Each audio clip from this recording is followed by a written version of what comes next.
Before we go.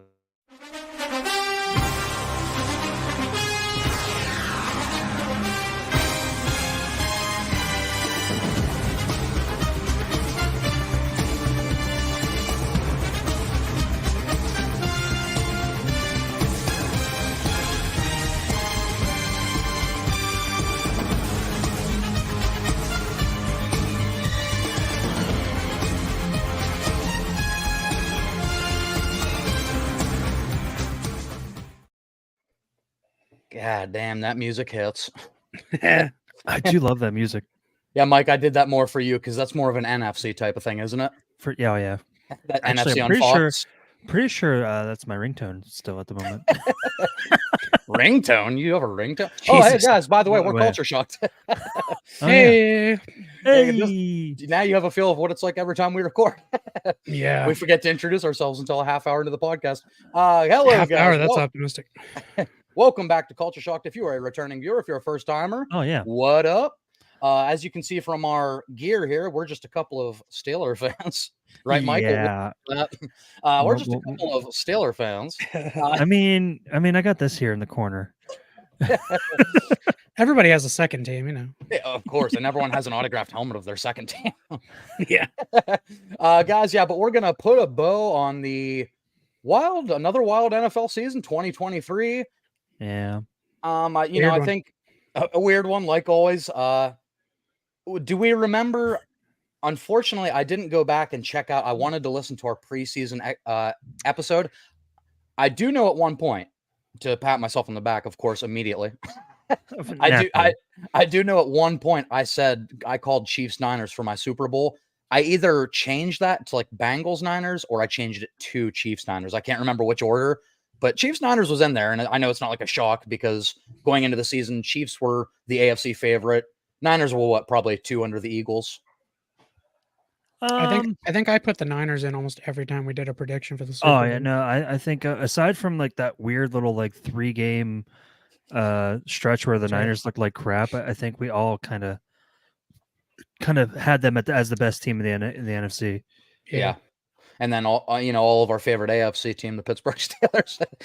Mike, the biggest Steelers fan. Absolutely. Says Josie. Yeah.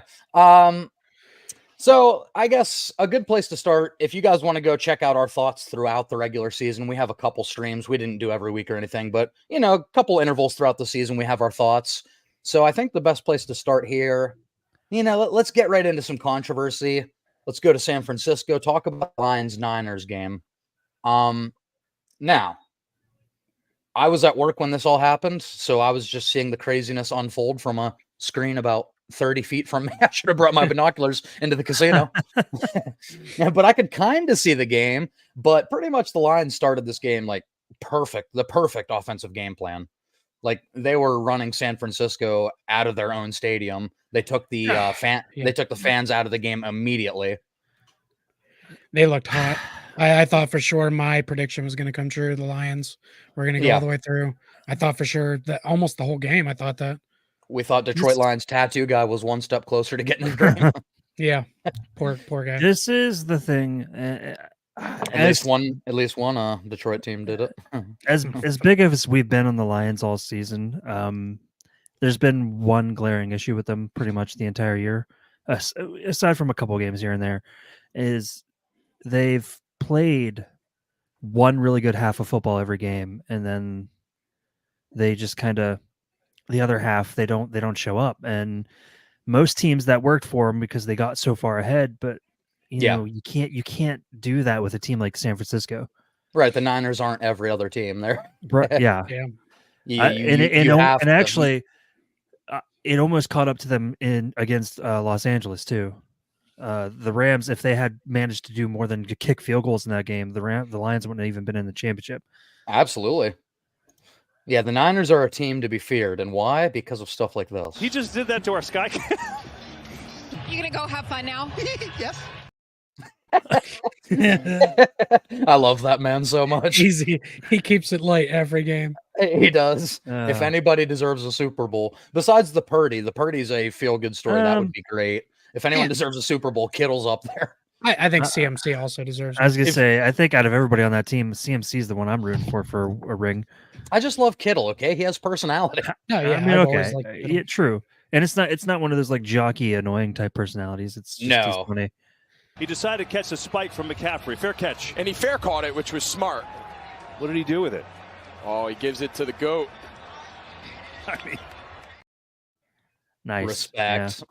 There's one man from San Francisco you go and give that ball to. It's that man. But side note, how I hear he embarrassing would likes that balls. have been? How embarrassing would that have been if Jerry Rice dropped that? Like the greatest receiver in all of NFL history drops that. Where's your stickum, Jerry? Oh no, He's not. I'm sorry. I'm sorry. He's the goat. He's the goat. I love him. Did you just say he's not? He's not. Kelsey just broke his record. Oh, Yeah. So that game. Let's start from the top down with Detroit, because here's the thing: you lead San Francisco by 17 because of your running game. You come out the second half, you run 8 times Yeah. with a 17-point lead against the 49ers. listen, And even in the second half, the runs are good for 4 yards, good for 5 yards. Montgomery for 6. And Like the runs are still working, and they run 8 times in the second half. and running, like, it's pretty obvious you're up by 17. You go into the after half. I was going to say, Corey, You should run constantly because you're killing clock. like the Falcons against the Patriots, 28-3. Run Yeah. the damn ball. Yeah. did we forget the picture I put in our heads the last time we did this about Dan Campbell? Dan Campbell, man. And that's what He's we're going to Randy talk about. Down the street with his nuts in a wheelbarrow. No, He he's is. great, and I love that personality. But in a game where you're winning like that, you just play it safe. Stop trying to show your balls to everybody. Not Yeah, everybody wants to see the GOAT. Not everybody plays the game. Stop showing your balls to everybody, Louis C.K. I mean, Dan Campbell. He's like, Wow. look at the bat wing, and people are like, no. The Batwing, the GOAT. No, yeah. So Dan Campbell, man, he is obviously, I mean, I think it has merit. Dan Campbell has been under fire this week or since this game. But- and look, I get it. Here, let me play devil's advocate. Doug Peterson with the Eagles, right? Doug Peterson was very similar to this with Wentz and with Nick Foles. And the Philly special happens in the Super Bowl. He looks like a genius. If Philly doesn't get that touchdown and New England wins that game because they didn't take the easy points, Doug Peterson looks like a fucking idiot. Yeah. So what matters is if it works in crunch time. Yeah. Like I get it. I love Dan Campbell. I get your philosophy. Don't stray from it. But like Shannon Sharp said on First Take, it's different. This is different. This is to get to the Super Bowl. This isn't a regular season game. Like you have a chance to go up 3 possessions with a chip shot field goal in the fourth quarter or the end of the third quarter, and you don't take that. You could go up 17. You could go up 27-10 in the end of the third quarter, and you go for a touchdown. You could have made it a 17-point advantage, and that went from a 17-point to a 7-point because San Fran scored a touchdown after they stopped them. So you go from a 3 possession to a 1 possession by being too aggressive. I think at that point you got to take the points. I mean, At that point, you're almost being an asshole.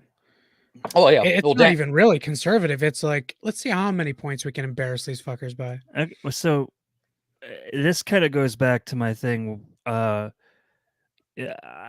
was okay with it because I think when you're in a playoff game, when you especially like, you put the pedal to the metal, you don't let up. Yes, it's easy for us to sit here and say take the easy points. Logically, that makes sense. Any intelligent football fan or any intelligent football player or coach is going to tell you 9 times out of 10 that field goal is what you should go for. But sometimes that's what he's been doing all season, and it has worked for him every time. I get it. So why stop doing what you're doing? This just feels like the exception to the rule for me. The reason being, and we saw what happened. We saw San Fran come back, and who's to say they couldn't have scored even more points? Like he knew what he was up against. Well, so, I mean, well, I think get it. he was get it. just trying to he's going for get the further jugular. ahead. When you're trying to give the Lions something they've never had, a Super Bowl and a Super Bowl victory, maybe play it safe a little bit. Just because it's what you're used to doesn't mean anything. You're not playing all those other regular season games that you were playing where it's like, well, if we win this one, we do. If we don't, we don't. This one really mattered. You should probably do the right thing. Well, Dan He was a Campbell, I little too applaud you. Yeah. I give think him you're stupid. stupid. You are stupid. I give him a ton of credit for sticking to his philosophy, but I just, I'm deferring to the Hall of Famer Shannon Sharp. You take the points in this magnitude of this situation. If you're down 14 and you want to go for it on 4th and goal instead of take a field goal, I get it. Like if you want to try to get back, but if you're up a chance to go up 3 possessions with 15 minutes left in the game, guess what? Even if they get a touchdown there instead of that field goal, they're still only up 3 possessions. It's just more points, but it's still 3 possessions. So you kick that field goal, you're up 17 points. I'm not going to sit here and say that Dan Campbell was smart. He was definitely stupid for doing what he did. This is something I want to talk about, though, because this has been going on with all the sports shows. It's a good argument. Like, how do you feel about? Here's my irritation with all this. Like, yes, he made a dumb decision, and he stuck to what he does. He continued to do what he does, and I commend him for sticking to being who he is. Did he make a dumb decision? Absolutely. And does he deserve to be fired, as a lot of people are saying, because of it? No, you're freaking stupid for thinking that, because like what coach has brought the Lions to an NFC championship game? Have the Lions ever been in an NFC championship game? Like 40 or 50, 60 years ago, maybe? before the Super Bowl era. So before the Super Bowl era, I know they played for actual like NFL championships for sure, but in the Super Bowl era, I don't think they've ever been in the championship game. I don't think so. I think it's said they haven't been so. So to fire that guy off of one stupid decision, just because I support it. Oh, this is I was gonna say this is good. Make an argument. Granted, I have no argument. Granted, yes, the really dumb decision. Did it cost them going to the Super Bowl? Maybe. We don't know that. Yes. Did. We don't know that. I know that because they didn't go. Yeah, who's in the Super Bowl? Not them. 2 red teams. That's true. And also, equally, you have to say Josh Reynolds blew that game too. He dropped 2 easy first downs that essentially would have killed San Francisco's chance. Yeah. Like the team that has no drops all season, all of a sudden Josh Reynolds can't hold on to a ball. Like easy catches. I don't know. But screwed up. But like you run that ball at least 15 times in the second half. Montgomery was killing them for 5, 6, 7, 8 yards of gash. Jahmyr Gibbs is unbelievable in the perimeter. Like you have 2 playmakers in your backfield and you go away from that up 17. That's the part I don't get. And I think only 2 Lions in franchise history to have 1,000+ yards each and 10+ touchdowns. Yeah. And you don't really use them in the second half. Yeah. No. To kind of go back off of my previous argument about Dan Campbell, he stuck to what he does best by taking chances, but they didn't stick to what they were doing best and run the ball. So yeah, they were killing them. It's like a double-edged sword there. Like, why did he stop doing this? If he was going to stop doing something, maybe he should have stopped taking chances. Do you think Josh Goff has the arrogance to in the locker room be like, I'm not getting enough hype in this game? I don't feel like he's that kind of guy, but maybe, I don't know. Did you meant Jared Goff, right? What'd I say?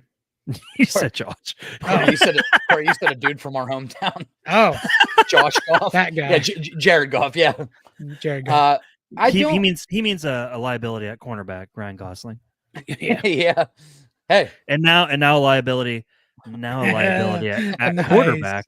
Even if you're not the best cornerback, I hate you for having that shirt because I want it so bad. Yeah, Jared Goff is he's a very talented quarterback. He proved that he still has it to be a top quarterback in the league this season. But I don't see Goff having an ego. To answer your question, no, I don't see Goff as an ego guy. That kind of guy. No, and in fact, I don't think there's anybody aside from maybe Dan Campbell himself. I don't think there's anybody on the Lions team that has an ego. Campbell probably is the biggest ego and dick on that team. Well, I don't know. I don't know about his dick size, but definitely his ball Donnie, size is huge. Mike, you can Oh, Mike. see it hanging out of the bottom of his pants. He's Guys, I meant like he's the biggest asshole. What are you guys talking about? Oh, I meant total shaft. Like What? long. Okay, so Mike went with awkward. Corey played right into it. Oh, I was talking about his big fat dick. I was talking about that big fat dick he's got. Yeah, so that game, man, it just the second half, the game script makes no sense. And more than Yeah. the scrutiny that he got for play calling, more than the Josh Reynolds drops, I think the dumbest call of the entire game is Campbell running that ball on 3rd and goal with a minute left with 3 timeouts. If they don't get in on a run play, which they don't, you have to use a timeout, which means you have to get an onside kick now. Why would you do that to yourself instead of just throwing 2 quick passes and use no timeouts? Why would you even take the chance of running a ball on 3rd and goal? Mike, would you like to talk about the NFL script? I want to see Mike and Corey get into an argument. Can we let's save that for a little bit Let's later. save that. Let's not get into that just yet. Let's actually talk about the realness of the games for a second. We'll get to my conspiracy theories later.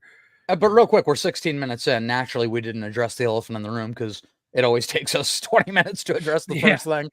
Mike, why are you wearing a Steelers jersey? Or is that a shirt? It's a shirt. Unfortunately, I couldn't get my hands on a jersey for tonight, but I wanted to make sure that I wore something Steelers for our last live stream of the NFL for this season, because I did say in a live stream, I think the middle of the season. Yeah, I think it was the mid-season live stream.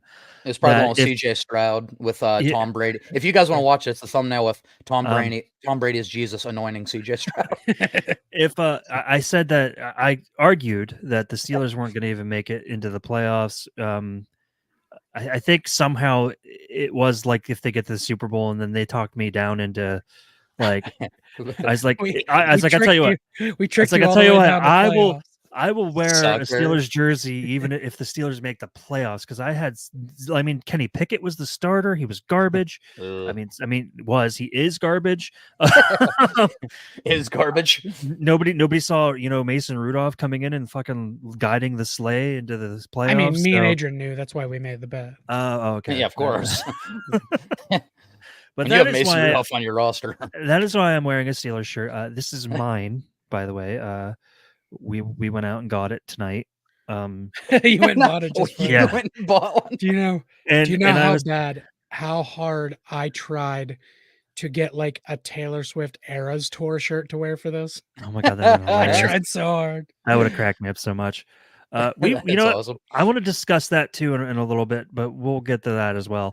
But as far as this goes, Amber said to me that she's like, it's not going to be the first time you're going to insert your foot in your mouth, so we'll just get you a shirt. I'm like, that's fair. That's your I lost the bet shirt. That's my I lost the bet shirt. I was like, ew, I'm going to own a Steelers shirt. For anybody that doesn't know and not a regular viewer or listener of our podcast, Mike is a Packers fan. I am a huge Packers fan. I mean, these guys have known me for I still had that from my last stream, so I wanted to use it. Would a Packers fan wear that shirt? I mean, if he lost a bet, I don't skip out on bets. Respect. I respect. That's very honorable. That is very honorable. But to be honest with you, you don't even hate the Steelers, so that's not really. I don't. In fact, I would rather you be wearing a Dallas shirt right now. Oh God, that. We should have said if Dallas beats Green Bay, but you know how that went. That or a Russell Wilson jersey. Those would be like the bane of my existence. Mike, what if Russell Wilson went to the Cowboys? Mike was so. What if next year Jordan Love got hurt and they picked up Russell Wilson? Oh my God! And they led the Packers to the Super Bowl. Russell Wilson's the greatest player alive. And then Mike would buy a Russell Wilson jersey. Oh, that's awesome. Yeah, respect for wearing the shirt though. I respect the on video where it'll be etched in eternity. I do want to clarify something, because there's a stigma that I hate the Cowboys, and that's why I hate on Dak Prescott so much. first and foremost, I really don't hate the Cowboys. I hate their fans with a passion. You better No, hate Mike. the Cowboys. Mike, you love the Cowboys because they get you a playoff win every time. Well, you see that's true. I mean, the Green Bay Packers have more playoff victories in AT&T Stadium than the Cowboys do. Boom. That's so funny. But no, I actually, I was a huge Romo fan when he was playing. Like, I was one of the few people that was defending that man that wasn't a Cowboys fan. Yeah, not many people did. Yeah, I kind of hated him when he played for them, but I liked him later. And that was the thing. Like, a lot of people started to realize he wasn't bad after he retired. And it's the thing that I've been telling people, when he was playing, is like, if he just had a team, if Jerry Jones would actually fucking help this guy, he could be more successful. Like, he's not going to be able to do the thing all by himself. Well, the biggest issue with the Cowboy team is always Jerry Jones. It continues to be Jerry Jones. Yeah. But see, I think Dak has way more talent around him than Romo ever had. Oh yeah, Des Bryant excluded. Des Bryant was a phenomenal talent, but that was really all he had. I mean, Dak's got all these weapons around him, and he still can't freaking win a playoff game. He's always had. Jason Witten was a monster. Jason Witten was a people. monster. I do. Unfortunately, Jason Witten's one of those tight ends that gets forgotten about in the annals of time because he was overshadowed by guys like Rob Gronkowski and Tony Gonzalez and Antonio Gates, people like that. Chris Chambers. Yeah, I mean, unfortunately for Jason Witten, he was overshadowed by the more exciting players to watch. Yeah. There was nothing glamorous about Jason Witten's game, but he was reliable. He was just reliable, and he was consistent. He was like our Heath Miller for our Steelers. Yep. He was never glamorous.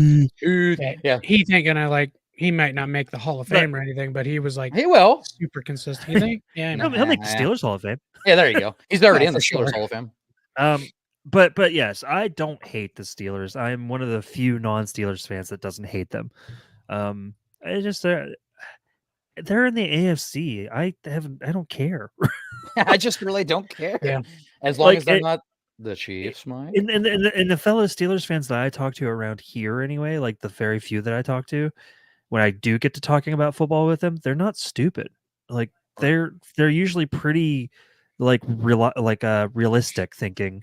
Yeah. I didn't talk pretty to many level-headed. Like at the beginning of the year when the Steelers were winning games, who the fuck knew how? No, none of them were like, "Yeah, we're going to the playoffs."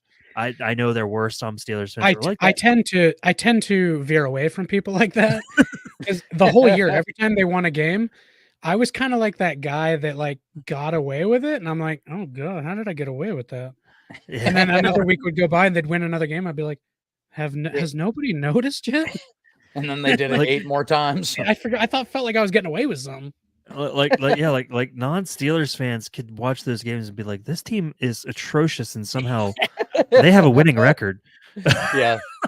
It makes it to any, and then they made the playoffs. To any statistician to any statistician or analyst or any metrics you look up, the Steelers should not have made the playoffs. No, they are not a good team. Playoffs? Don't talk. By the way, we had a conversation about, is Jim Morris still alive? He's literally in a commercial on TV. With Kevin Hart right now. That commercial literally came out shortly after we talked about if he was still alive, and I'm like, what the fuck? I'm just glad we're not one of those I'm just glad we're not one of those podcasts that kill people. Because I listen to podcasts and they talk about people and they're dead the next week. It's crazy. It happens a lot. Yeah, it seems to happen a lot. So I'm just glad we're not one of those. I'm certainly glad I don't have a green screen thing going on because Jerry Jones. the yellow on your Steelers jersey there, Corey, keeps disappearing. Like my whole hat would disappear right now. Yeah. Here, move for a second. Move to the right. Move to the left. That move down. I just wanted to see if I can get you to move a bunch of different ways. I haven't noticed it go. Oh, that's clever. That's funny. Oh, there it goes. Slide to the left. Is it there it goes. Slide to the right. Well, Mike, since we're still talking about the playoffs, let's. I don't know if we've properly given you an avenue to reflect or to grieve or to do whatever you want to do about the Packers. We haven't really talked about the Packers losing to the Niners in a hell of a game. Steelers, we don't really have many thoughts. We knew we were going to lose to the Bills. The fact that we kept it within 14 was fine by me. Hell, if TJ Watt played, we would have kept it single score. Like if TJ Watt played, I might have been right about that game and would have went 6-0 that week. right, but Steelers scoring 17 and losing by 2 touchdowns is about what I expected. I don't really want to talk about it. They are who we thought they were, and we let them off the hook. But Mike, your team looked like they could have made a Super Bowl run. Well, so here's your moment. We're giving you a spotlight here. They crushed the Cowboys. If you look at that score, it doesn't look like it, but if you watch that game, you know that like 3 of those touchdowns Dallas scored were all in garbage time. In fact, the Packers put backups. This is what I was going to talk about earlier that pissed me off, why I say put the pedal to the metal and don't let up. Matt LaFleur decided he wanted to be conservative when they got up so big, and he was like, you know what, we're going to put the backups in and we're going to play off the ball. Well, they put the backups in and suddenly Dallas started to look like superstars. And Matt LaFleur, after they scored that 1 touchdown, put their starters back in and fuck Jared Love's. Goddamn, now I fucked up a name. Jared Love, Jordan Jared Love. Goff. Guys, we're football fans. He fucked Jordan Love's perfect pass rating, and he would have been the first quarterback with a perfect pass rating in the playoffs if LaFleur didn't have to put him back in. And of course, he missed that one pass. He sat starters, got them cold, and then put them back in. Yeah, it was stupid. It was a very dumb move. Like Dan Campbell made a dumb move by being bold, and LaFleur made a dumb move by being conservative. So you see, that's what the kids call epic fail. Exactly. Thank you, Saul. Thank you, Saul. So you should have won an award. That's fucking crazy. Absolutely. But yeah, so the Dallas game, I knew they were going to beat Dallas because, let's face it, Green Bay doesn't lose to Dallas in the playoffs. Right. I didn't think the game was going to go the way it did. It just was mind-boggling watching that unfold and watching Jordan Love he literally looked like a surgeon picking apart that defense. Aaron Jones looked like the Aaron Jones that we've been missing all season. Jordan Love's starting to look like he learned a lot from Aaron Rodgers. You see a lot of those same mechanics, like his play action. He sells the play action so fucking well. The flick of the wrist, like he can throw when his feet are off the ground. It's weird, dude. He has that similar style. But then he went to the next week and learned something from Brett Favre and threw across the body for an interception, which he's never done before in his entire career. Career. Yeah, it's suspicious. Like that's Mike. I was telling you, we weren't recording. We weren't recording when I said this, so I wanted to say it for the live stream. But I was watching the highlights of that game, and the first comment was like a Packers fan. Okay, Love, play like a legendary Packer quarterback today. Not Favre.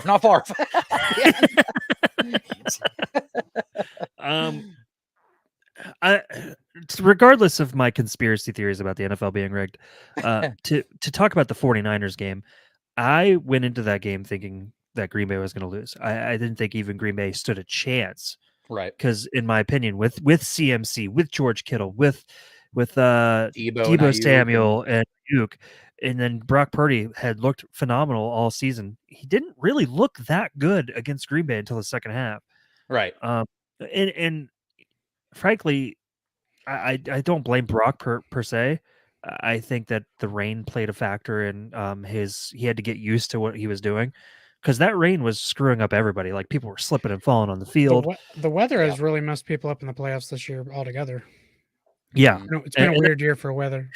That's what cracks me up is the people that are like huge conspiracy theorists. I mean, I do believe that the NFL is rigged, but I do have like half of it's a joke when I do it. But the other half of me, I mean, I definitely do believe that there's parts of it that are. But oh my God, shut up. But that's Corey and Tim right now. I was gonna say, were you reading my eyes or something? When there's a Packers fan that was like, "Oh, you're gonna tell me that a pro running back who has received that pitch a million times is suddenly just gonna drop it?" It's like it was rainy, the ball was wet.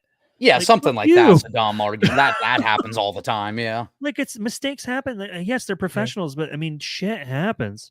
Right. Jordan Love. Shit happens when you party naked. Even Jordan Love throwing that ball across his body like that. Yes, was it uncharacteristic of him? Absolutely. But you know what? He's never been in that situation before. He was trying to make something happen that just wasn't there. Yeah. He even in the interviews afterwards, people were he commented and said, he's like, could I have ran the ball? Maybe. He's like, but I didn't see that. All I saw was trying to get the ball where I needed to get us that first down. He wasn't thinking about the run. Jordan Love is not a run first quarterback. And that's kind of one of the things I love about him is he'd rather stay in the pocket and go through his progressions. And you don't see that a lot in the younger quarterbacks these days. No, you really don't. They just want to take off immediately. Yeah, like as soon as things break down. Purdy did it a lot, actually. It is kind of the way it is now, yeah. But Purdy did it super effectively. Like, yeah. Like I will give him that. You almost got to a point where you forgot Purdy can move like that. Yeah. And like when he had to show it off, he ended up looking like a better running day than Lamar had Jackson. Whoa. So as far as that game goes, though, Green Bay definitely held their own. They made it interesting. Green Bay was dominating a lot of it. In fact, the 49ers were only in the lead once before they took the final lead at the end. And I mean, Green Bay made it seem like they were going to win, but even up to that point, I still kept saying, "Is like, the Packers are going to find a way to lose this." I just knew. So when it actually happened, was I disappointed? Fuck yeah, I was disappointed. I mean, they played so well that they kind of started to get my hopes up a little bit. But, that's the worst, too. But I kept still saying, I kept trying to keep myself, off of cloud nine. I'm like, no, the 49ers are going to find a way. And sure as shit, at the end, I was sitting there watching the game with Tim, and I said, it's like CMC walk-in touchdown right here. And boom, as soon as I said that, that's exactly what happened. And Tim looked at me, he's like, is it that predictable? It's like, sometimes, yeah. It's like it's and that's not a thing about the NFL being rigged. It's just, I've watched enough football. I know how this goes. It's a Tony Romo kind of thing. You know how when he first started commentating, he used to always call what was going to fucking happen because he's played in the league. Like he could be a coach, and if he didn't want to be a broadcaster. When you watch long enough, you start to be able to kind of predict things. Like, Adrian, how many times did Tyler and I predict an interception? Yeah. It happened like 5 times in a row one time, like multiple games, not one game, but every once in a while, me and Tyler both be like, this is an interception right here. And they'd throw an interception. We did it like 5 times in a row. Yeah, and the thing is, like, people try to the most ridiculous thing to me is there are like people out there that try to look at analytics and they say things like momentum and shit don't exist. That's just like in your head. Yeah, and like any athlete that's played sports will tell you momentum is a very fucking snowball effect. Like once somebody starts making plays against you, it's like you can't fucking stop them. It's like, well, what's happening? And I'm going to tell you right now, as far as like mistakes go, I know we're not professionals, but I've played enough football to know that like if you're pressured and you feel like you're trying to put the game on your back, you're bound to fuck up. Yeah, that's when you start to overthink things. And then there's the opposite of that when you're hot the whole game and then you start to get cold. Sometimes there's no way to recover from that. Yep. Yeah, it's just the Lions. That's it, dude. That's it. The Niners started catching fire, and the Lions like, what the fuck do we do with them? We can't do anything with them. Yeah. They're making play after play after play. The Lions need to figure out what this Steelers syndrome that they have is and correct it. What? Wait, what do you mean by Steelers syndrome? Well, playing only one half of the game. The Steelers have. Let's be. I mean, you guys as fans have seen enough Steelers games to know how true that is. Like, how many times have they played like the best half of football? Okay, kill him. Oh, sorry, Mike. Continue. I just like no. Just you probably had another one. Adrian has more lined up. He had more queued up. I didn't have anything queued up. What the hell did you just say? All right. I want to put some dirt in your eye. All right. Yeah. So now let's go over to, since I mentioned Lamar's spectacular day, let's talk a little bit. Let's give a little shine to the other game here, Ravens Chiefs. Man, this one ended up being a little bit, ended up being a little underwhelming. It's boring as shit. Second half specifically. Second half specifically. You wanted a close game. You wanted close games throughout the playoffs. You got one. Yeah, I guess I should have asked for more. Should have been more specific. You should have said high scoring. Oh, right. 3 points in the second half. I will say this, as a huge NFL is rigged conspiracy theorist. I did not expect the Chiefs to win. Yeah, the Chiefs don't make sense for the script at all. Well, I can get into that too. Trust me, I have 1,000 avenues. I'm just trying to get Mike going here. I want Mike and Corey. But Here we go. But as far as the logo of the Using my Super Bowl favorite movie goes, against me. as far as the logo of the Super My Bowl only goes, weakness. they're like, oh look, it's Did you purple know? and red. It's going to be Ravens and 49ers, which Like that, you were made- saying. that made sense. Mike's like, how all these other people were saying. Well, no, Like no, you. yeah. Well, I was one of them because Yeah. if you looked at the, if you looked at the Instead? previous two Yeah, Super Bowls, it's exactly what happened. Bengals, Rams, and then Chiefs, Eagles. Instead, Yeah. it's a rematch of the 2020 Super Bowl. Yeah, does that worry anybody? There's no storyline there. There's no script there. Does that worry that we're about to head into another awful pandemic? Oh Jesus! I didn't even think of it from that angle. Why? Yeah, why would you? that's not what I was getting at. But, Why would you do that? Why would you even say that? Mike, that's a whole different conspiracy. Yeah. You're going down. You're going down a different Hold on, road. I gotta go get some aluminum foil real quick. It's under your hat. Don't lie to us. Aluminum under your- foil. If You there ever heard was the Weird Al version of Royals? Weird Al, yeah. if there was ever a time for this, it's Corey talking about the COVID conspiracy. Oh my God, shut up. And that goes for So- anybody that views this in the future. Bye. Bye. So yeah, no. I mean, you're right. That game was. I mean, your clip said it best. Boring as shit. Yeah, and I'll be honest. I think what happened in this game, well, other than Zay Flowers making the worst fucking mistake, first of all, as a Steelers fan, fucking hilarious to see him push a man down, throw a ball at his face, and taunt him, and then a couple plays later lose the ball at the goal line, and then punch the ground and hurt his own hand. Yeah, that was wholly satisfying. Zay you Flowers fucked up bad. You have a clip for that? Like, you so stupid. I don't. Aw. I probably have something along that. I thought you meant like a Zay Flowers clip. Oh no, that would. I probably have that something would I be could amazing. play. You so stupid. You're so stupid. But so stupid. But other than Zay Flowers making his huge, colossal mistakes, I think the story here is it's a Lamar Jackson choke job, man. Again, I think Lamar had plenty of chances to take off in this game, and I think he wanted to show the world he can beat Patrick Mahomes with his arm. And I think that is ultimately what cost them this game. I really do. Like, there are so many if you rewatch plays on this game, there are so many lanes for him to do Lamar Jackson things, and he wants to like hold the ball and make a crazy throw down the field. They even called that out multiple times during the game. And let's be honest here, Lamar Jackson's still great on his feet, but he's not getting younger. Right. He's not. He's going to lose that step eventually, and then all he'll have to rely on is his arm. Exactly. And I mean, yes, so he should probably get better with his arm, but if he doesn't win one while he still has his feet, he may never. Yeah, I think there's a good case to say, like, was this the Ravens' best chance with like the Bengals injured, the Chiefs looking like not the Chiefs of old, the Bills kind of getting started too late. This might have been the Ravens' best chance to get to the Super Bowl. Yeah.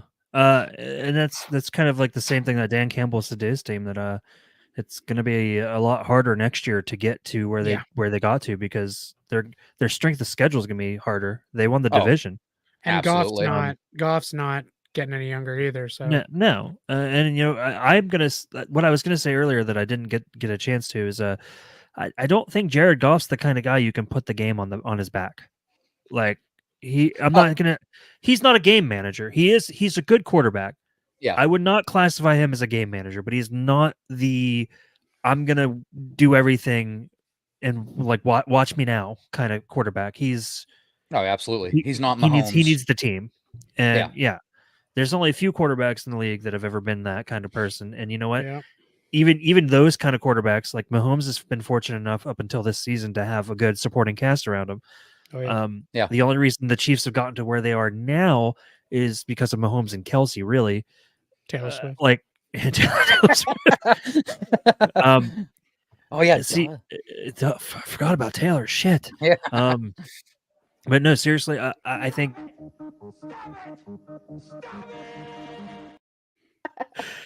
Everybody that hates Swift right now. Seriously, Patrick Mahomes has looked a lot better in previous seasons. This was not an MVP season for him for sure. Oh yeah, no. Statistically, this was his worst year. No, yeah. And that's because he doesn't have the supporting cast. But he was still, if it weren't for Mahomes, they would not be where they are. Yeah, Not a 44 chance. 44 drops. So- 44 and drops for that team. That's what I'm saying. Like, there have been other quarterbacks that have been in that similar situation, and you can be amazing, but if you don't have that supporting cast, you're never going to get to the Super Bowl. Yeah. And that's Jared Goff is not that kind of quarterback, but he is a good enough quarterback that if he has the supporting cast around him, that whole Absolutely. team can take you to a Super Bowl.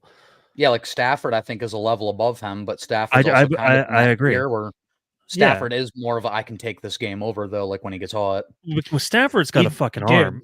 he does. When Stafford won his Super Bowl, he was that quarterback all year. Yes. Yeah, for sure. So, and Cooper Kupp was a freak.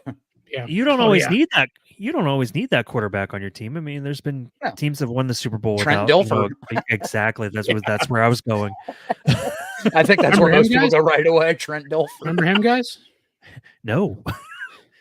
Unless you're I think- like I unless think, you're like a hardcore fan, not very many people remember Trent Dilfer. Who was the Buccaneers quarterback when they beat the Raiders? Brad Johnson. Brad Oh my Johnson God, yeah. against Rich Oh. Gannon. Against Both quarterbacks much better. weren't like Yeah. gang. I mean, Well, Rich Gannon was Rich better. Gannon was MVP. Rich I mean, Gannon was better than. I'm not Rich saying He he was wasn't a MVP good. that year. that was Listen, I'm Cannon not saying he Gannon. wasn't a good quarterback. I'm saying overall, Rich Gannon wasn't like a 15-year Well, veteran, like Oh yeah, MVP. No. He had a couple he wasn't great put- seasons. No, he wasn't putting no, up no, those no. numbers every year, right? No. But that year he was the best quarterback. Well, Yeah. I mean, in 2001, the Patriots won with some no-name named Tom Brady. It's true. Came from some shitty college. 7th round pick. That's true. It was a shitty college. I'm Well, not even going to play. Pick I'm number not even what? gonna- 180 something or something. 199, I think. I mean, Yeah. if only Crazy. he would have came from a college like UConn. Yeah, he never would have won a championship. He never would have been heard from again. Wouldn't that have been nice? Yes. Oh well. Wait, Okay, and you got me there. Touche, Touche, Mike. You know what? If honestly, Well if Tom played. Brady I wish had I played wish for I had the UConn, Barney. if Tom Brady had played for UConn and never went to the Patriots, the Steelers would have won a couple Super Bowls in the 2000s. So yeah. And the Packers might have actually went to the Super Bowl, instead of Well, that that year when pisses fucking me Tom off. Brady was in the Buccaneers. Yeah. Fucking Tom Brady. If Brady didn't exist, it's Ben might have 3-4 rings. Rogers might have 2-3. I Yeah. would also argue that if Brady didn't exist, Patrick Mahomes probably wouldn't exist. Well, Brady isn't Patrick Mahomes' father. No, but You know, Mahomes But still would have this existed. is Am I this is missing something? this is part of my conspiracy theory. What the hell did you just say? This is my whole thing about how the NFL caters to certain people because they're their golden boy. Uh-huh. That didn't really happen until Tom Brady. It kind of, you know what? I'm Joe gonna argue Montana? that. I'm gonna argue that with Joe Montana, Steve Young was a golden boy, John Elway was a golden boy. But you didn't see them getting the bogus fucking calls all the time like you see Brady and Mahomes get. But also calls That's the weren't softness as of this world now. That's not all Brady. yeah. Well, I don't know. Every time Brady got hit, he was like, "Oh, where's the flag?" Yes, then because yeah, that's the softness flag. of this world. Even without Brady, that would have happened. I do think Brady was People are getting probably the softer. beginning. I do think Brady was probably the beginning of that era, Yeah. but I don't think it's like solely his fault. But I think he probably ushered in that era of getting more calls, probably. Fuck, Even but Manning, as much as we all love him, used to Yeah. do the same thing. Oh, Manning bitched Yeah, all the but time. Manning didn't always get the calls. No, Right, but he he didn't. bitched all the time. It doesn't Well, matter yeah, if he didn't. got the calls or not. I mean, yeah, who doesn't though? Let's be honest. When there's not even a pass interference, how many fucking players get up and go, "Yo, where's the flag?" I mean, Yeah. that's Mhm. happened that's probably that goes even back into like the 80s and 70s probably. Right. Every generation had this same conversation. Like, yeah, nobody got as many calls as this guy. There were probably people in the 70s and 80s NBA saying like, "This is soft compared to the 50s and 60s." Like that's when they really played. Like, And in the 70s, they were punching each other. the fucking bad boy Pistons were tackling Michael Jordan. Yeah. In the 20s, they were pistol whipping each other. In the 20s, they didn't even use a basketball; they just punched each other. John Dillinger once shot at me on the court. It's like that's just fighting, then, right? There's not a ball involved. That's just fighting. Ball. Right. Oh, Hey, what were we talking about? you want to fight? Somebody's got to get stabbed. Somebody's got Thank you, Frank. Thanks, Frank. Oh, that was perfect. Yeah. Uh, So guys, what we're trying to say is the Ravens Chiefs was definitely it sucked. It was underwhelming. That was a game I kind of expected to be similar to the Lions and Niners game, kind of like high back and forth, you know, haymaker, and really didn't happen that way. Yeah. So I just Hey. at this point, I don't think if the Ravens, guys, it's okay. Sometimes you're not going to stream to people. You just roll with it. Oh, you're the one mentioning it right now. Yeah, what are you I talking just made it weird, didn't I? You did. Yes. I just keep looking over at the comments like, oh. We're fine. But we're fine. Don't worry about me. Don't worry about I'm me. fine. Mike, watch Half Baked before April. Yes. Okay. Actually, I have a couple of movies for you to watch by April. Yeah. Or in general. Yeah. Watch in general. Mike just watch movies. We do a pop culture podcast. We do? Oh, We right, do. We don't just live stream sports. We do other stuff too. Damn it! But I like sports ball. Will you teach me to football? Will you teach me to do football? Wait, do I not have that one anymore? I thought Did I you have to did. make room? Probably got rid of it. Guys, I have so many of these. Yeah, I'm hoping this Chiefs team that we saw against the Ravens shows up against the 49ers. I think it's going to be a high-scoring game. I think the Chiefs are going to win because why the hell not? I think the Because 49ers. I think 49ers are going to win. I want the 49ers to win, but Yeah, I'm taking the Niners. I think they're going to do it. My conspiracy is they're trying to make Mahomes better than Brady, so he's going to get another ring. But He a week still has ago, many Mahomes. years. A week Yeah, ago, well- Mahomes wasn't even. Wait, hold on. A week ago, Mahomes wasn't even in your equation.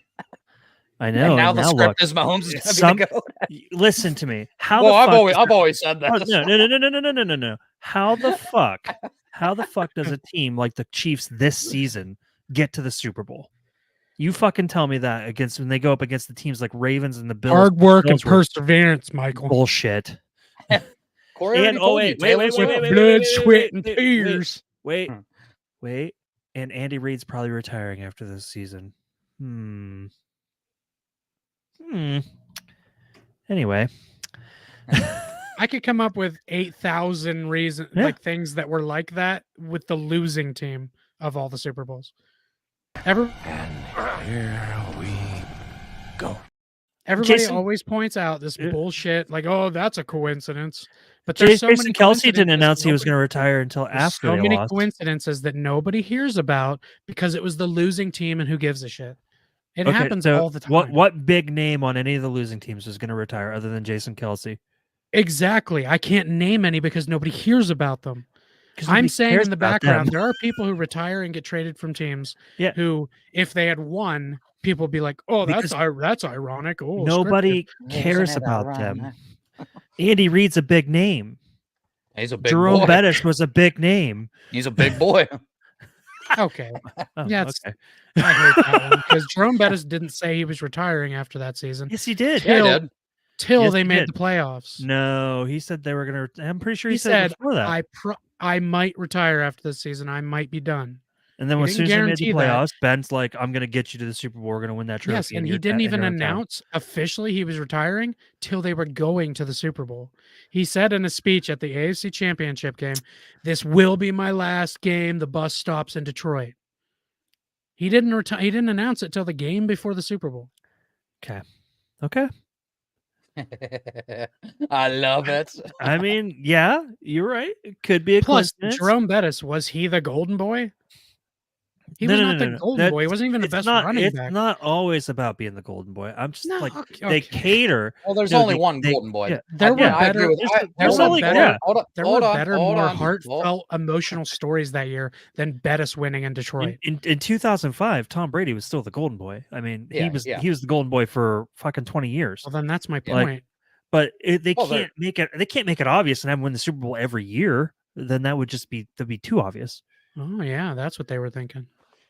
I mean, the guy won 7 rings. That's unheard of. Yeah, Yeah. but he did it.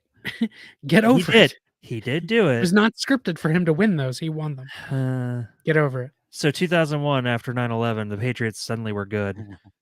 Yeah, that's not coincidence. That's just a coincidence. I mean, Wow. Drew Bledsoe got hurt, and this guy named Tom Brady, who nobody's ever even heard of, suddenly showed up. Yeah, you're right. Every NFL defense was like, you know what? Let's make our guys bad so that this guy can look good. You're an idiot. Let's move on.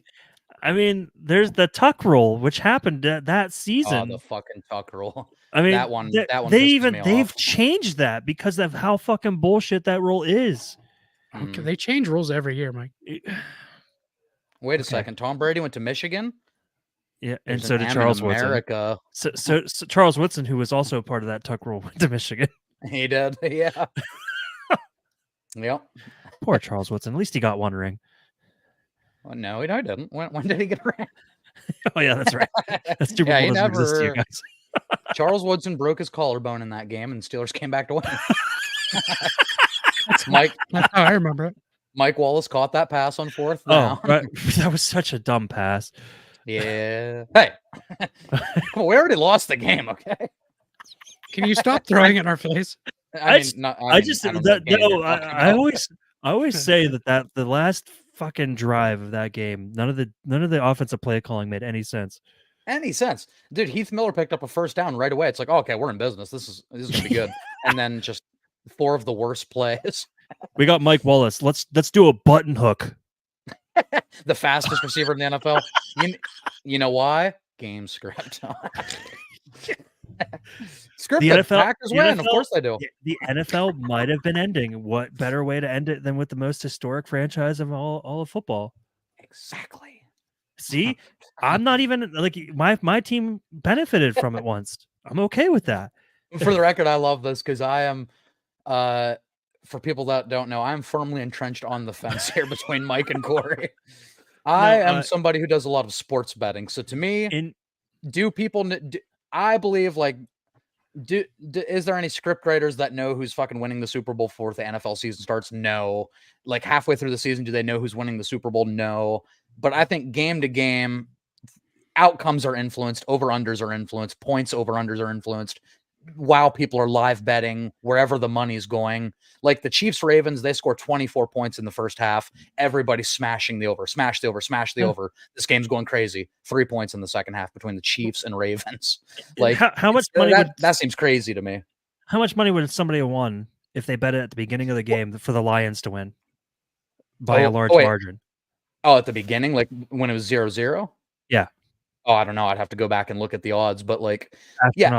I'm sure people were betting that, and then suddenly the Lions 27 and what they were up 27-7? 20, yeah, I think so.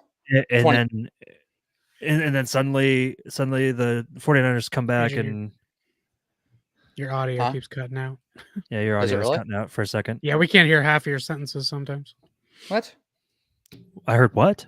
It's not because you're freezing, it's because your audio is just cutting out. Like your microphone's not close enough or something. You're getting too loud and cutting yourself off. I don't know. Okay, so everything I said, yes, it's a huge conspiracy, for sure. Do I truly believe? Do I truly believe that that's what is happening? I just think that it's a little too coincidental for all these things to happen. That's all. I'm not going to sit here and say that every single one of them was actually scripted to happen, but it's just so coincidental that all these things do happen. Yeah, I just think you can find a coincidence in anything. Hey, that's you know what? That's Joe incident with a C. With a C. The only coincidence that I took in the first in the first 49ers Chiefs meeting in 2020, the only coincidence that I took out of that is that it was funny that Joe Montana played for both teams. And I love that his comment when they asked him who he was rooting for, he's like, I win either way. There you go. So there have definitely been Super Bowls that I've looked at and just said, oh, cool, this is nice. This is a nice change of pace. Yeah, right. Something different. You're not really invested in either team. Or you don't hate either team. There was somebody that asked a question in an NFL group that I'm in. That they were a 49ers fan, and they said that there's like fellow or Chiefs fans. How does it feel to be the first Super Bowl where we're the two most hated teams in the NFL? I'm like, Two most hated teams in the NFL. Do we not remember the Seattle Seahawks, New England Patriots Super Bowl? I'm pretty sure fucking everybody but the Seattle Seahawks hated them at the time. The Legion of Boom. Yeah. I think that if the two most hated teams met in the Super Bowl, it'd probably be Cowboys and who do you think's the most hated team in the AFC? Chiefs right now. I was gonna say Chiefs for sure. I think right the now, Chiefs are the most hated. It used to be the I don't know Patriots, why, but they are. Well, see here, I'll tell you people hate a winner. That's it. True. You know, people. I think it's not necessarily that they hate a winner; they hate seeing them in the Super Bowl every fucking time. Right. Like it's not necessarily they're not against them winning. They're against like they want some variation. variety. Yeah. You know, like the Chiefs have they made the Super Bowl 4 of the last 5 years. Like fuck. Me personally, I just don't think that if something was like scripted, the same team would make it every year. I don't think that's how they'd script it. You would. It'd be harder for sports bets. I think betting. I think Vegas would make more money if two teams you didn't expect to make it went, and then you could figure out how to make that work in the Super Bowl, depending on if who's somebody, betting for who. for example, let's just use one of your favorite teams. If somebody had bet at the beginning of the season that the Chicago Bears were going to go to the Super Bowl and win this year, don't talk about the Bears. If somebody had bet that, Vegas would hurt me like I hurt you. Vegas would actually lose a shit ton of money because somebody bet for that. Oh yeah, because the odds would be crazy. Yeah. So no, actually, I think Vegas would lose out on a lot of money if they went with somebody that they didn't expect, because somebody out there is betting. And money on that. I wasn't even saying like put the Bears or the Panthers in it this year. And it's like one of the elite playoff teams. Like if the Colts had made the playoffs and the Colts made it all the way, like but then lost in the Super Bowl, like everybody would be like, oh my god, the Colts, the 7th seed Colts, oh my god, they're going. So then everybody's like, I'm gonna fucking bet on the Colts, and then these 49ers blow them the fuck out in the Super Bowl. Vegas, oh man, you're right. Yeah, you're right. Vegas for that sure would be more of a script. Money. The 49ers and Chiefs, that doesn't seem like much of a script to me. So that what seems you're too saying, obvious. So what you're saying is that you don't believe either one of us. You don't think that Vegas controls it, and you don't think that the NFL no. I actually see validity in both of your things. I'm more impartial or like in between both things than you even feel like. I just, when you get into your conspiracy stuff, I get angry because that's not right. Well, but I see some of the stuff you're saying and go, yeah, you're probably right about that. I see some of the stuff Adrian's saying and say, yeah, you're probably right about that. Like, who was that running back that lost 7 yards when he was 6 over? Yeah. James Cook. When he was 7 over the line. That was your fantasy running back. Yeah, when he was 7 over the line, and then that last few plays lost 7 yards to go back under. Yes, okay, something happened there, but there's no way they told Cook, no, 7 over, Vegas is going to be mad, lose 7 yards. Take a dive. He didn't do that on purpose. Well, no. See, and that's the thing. Like, going into my side of things, I don't think that if what I'm saying, if it were to be true, that's where like I'm so on, like, I have these crazy theories, right? And even when I have them, I'm on the fence about them, like I want to believe that it's real because I've spent how much of my life watching and it's fucking still real to me, damn it. Yeah, like that's the thing. Like if it's fake or if it's scripted, like, I mean, yes, obviously not every play would be scripted. Not everything would be, like, I get what you're saying there. Like, you can't determine the outcome of every single thing that happens. Yeah, for sure. But yeah, it'd be absolutely impossible. Like, you'd be fucking crazy to think that you could do that. Like, it's a sport. It's not like wrestling. Wrestling, they do like the main matches for a pay-per-view. They actually practice the match like the day or two before. Yeah, like, sure. Yeah, I know somebody who practices. He's like the B team that practices with the superstars so they can practice there. I mean, I've heard Jericho and Seth Rollins and Randy Orton all tell stories about them practicing certain things that they wanted to do because they thought, God, this is gonna be really crazy and super exciting for the fans to see. So that's all perfectly fine to me. The WWE to me, even when I do watch it, I don't watch it very often, but when I do, I still enjoy it. Oh no, yeah, I enjoyed it. I turned it on for the first with time. high flying action. It's cool, but it'll never be the Attitude Era that we grew up with that I love so much. But a lot of it's still cool to me. So. I turned the Royal Rumble on the other night, because I was like, you know what, I watched highlights. And it was kind of a letdown for me considering what I watched, but I mean, it was entertaining enough that I enjoyed it. The highlights I watched, nothing happened that excited me, but it was still cool. That's what I'm saying. Yeah, I wasn't really like it was. I was entertained, but I wasn't like, oh my god, that was like the best pay-per-view ever. But as far as like what I'm saying about the NFL, I think there are ways they can determine outcomes of games by having the refs call stupid fucking penalties to make sure that like, oh, they just got like a 40-yard gain. We can't let them score a touchdown. Quick, fucking phantom holding call. Like, yeah, because like they say, literally, there's a holding. If you want to find it, there's a holding in every play in the NFL. So you can really throw that flag whenever you want. And I will even go more ridiculous because God. I mean, no, because I saw it happen. NFL twice, doesn't even exist, man. Listen to me. Here's what I'm saying, dude. They all play on the moon. I saw it twice. Mike, I live 15 minutes from the Steelers stadium. No, dude, they play on the moon. Which doesn't exist, by the way. I saw it twice in the Packers 49ers game. Flag was moving. I understood why they missed the first one because it was incidental. There were two missed face mask calls that would have helped the Packers out immensely in the second half. And the first one, incidental, the guy tapped his face mask. I was kind of like, I can see missing that. The second one, the guy literally had the whole mask in his fingers and was literally yanking him down by it. The ref was right there looking at it happening. Didn't throw a flag. How do you not throw that flag when you're looking at it? Like he was checking. He was checking his emails. Oh, okay. He was checking TikTok. He was TikToking, man. Those are like, how do I do that? Those are the kinds of things. Oh, like holding. When you see a ref, like right there, and you know that they saw what the fuck's happening and they don't call it, but then they're calling some bullshit later. Yeah. Those are the kinds of things that make me go, okay, what the fuck is going on here? Or like every Bengals fan would say, roughing the passer last year on Mahomes, like when the Bengals guy hit him out of bounds, led to the field goal. Even like when the Packers got penalized for hitting Mahomes out of bounds because they hit him inbounds and they still got penalized for roughing. You don't touch Mahomes. And so, I mean, granted, the refs did make up for it later with a no call pass interference. Or I wish I had a clip of that guy from Saw. You broke the rules. In the first Saw. You broke the rules. You don't touch Mahomes. It is Ben from Lost. I love him. It is things like that make me go, okay, what is like?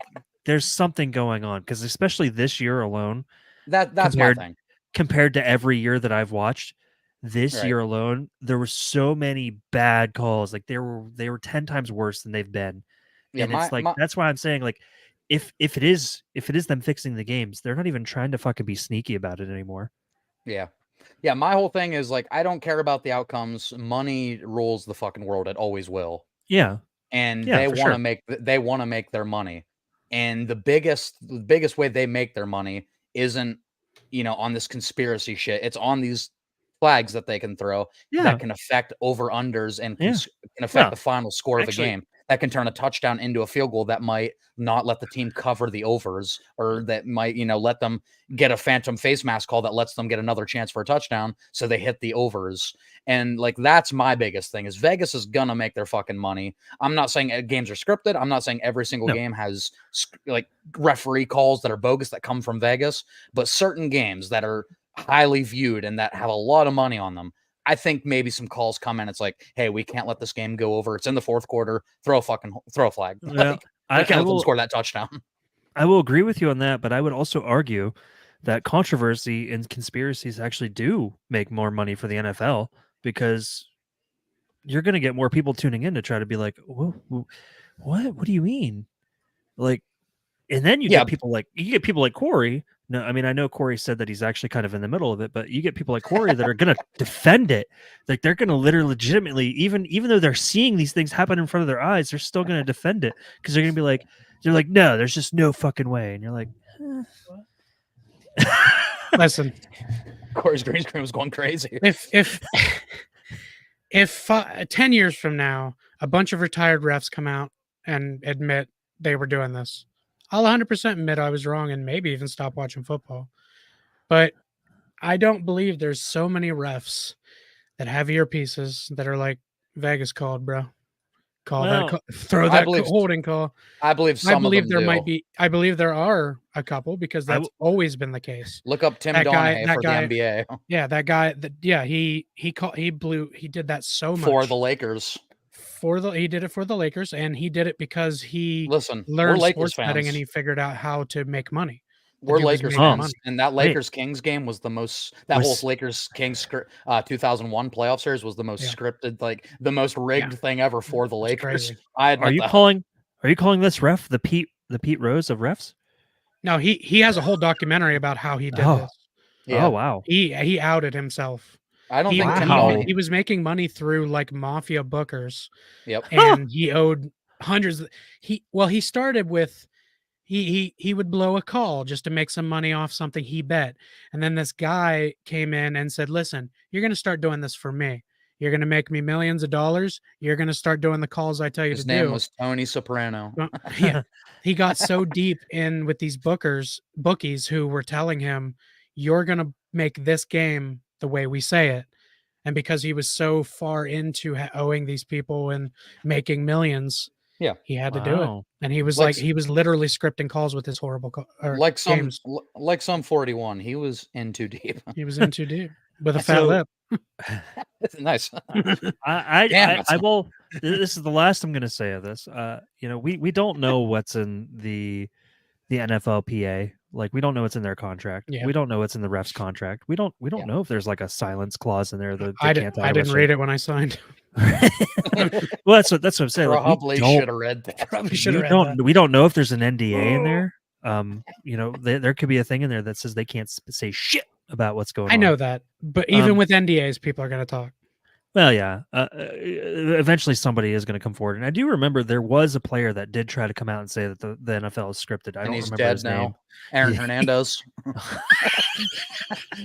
I think it was Aaron Hernandez. That's they even framed him for murder. Yeah, before that was Shit. O.J. Simpson, I think. they went all out, man. NFL don't fuck around. He murdered his wife and her lover.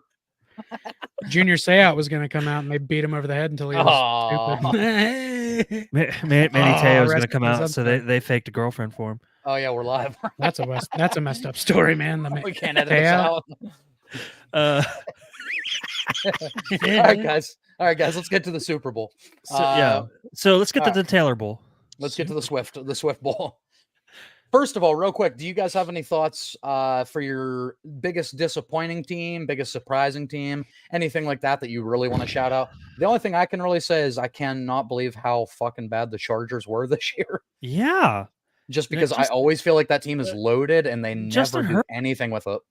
Justin Herbert's a phenomenal quarterback. Don't Yeah. worry. Next year they'll be able to steal plays and they'll be much better. Jim Harbaugh's going there, so they'll be fine. Oh, that was nicely done.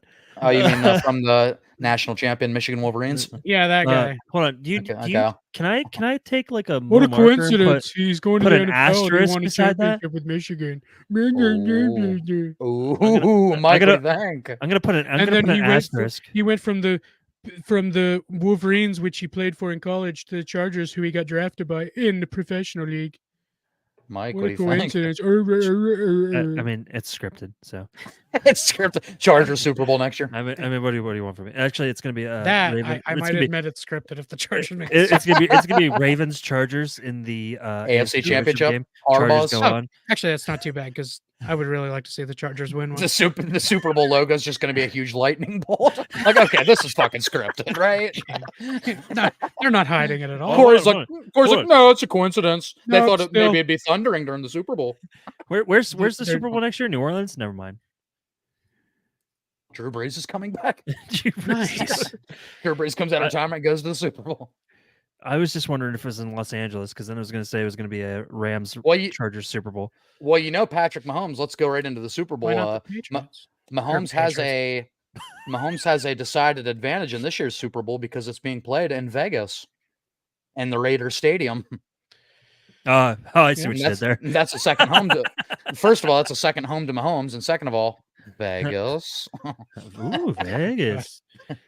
Corey, what do you think it's being played in Vegas? Which player do we predict gets into some trouble the night before the Super Bowl? Ooh, Because There's they're Brock in Vegas. Purdy. You can literally probably bet for that on the sports books. Yeah, Which player will get probably. arrested the night before the Super Bowl? I'm gonna say Kadarius Toney. Kills. But it'll be for something stupid, like drunkenly peeing on a cop car, like Jeff Reed. I think the biggest, he bought painkillers to play in the Super Bowl from an undercover cop. I think the biggest question. Get it? There were Skittles.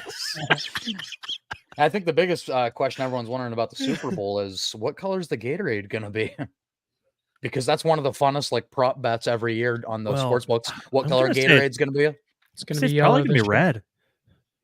Now, Mike, you'd be surprised how many times the color doesn't coordinate with the team. But there's 2 teams that are red. How do you not make it red? But then it could be yellow. Well, I guess Niners are more gold. Make it yellow, I guess. Yeah, so they would get a golden shower. That makes sense.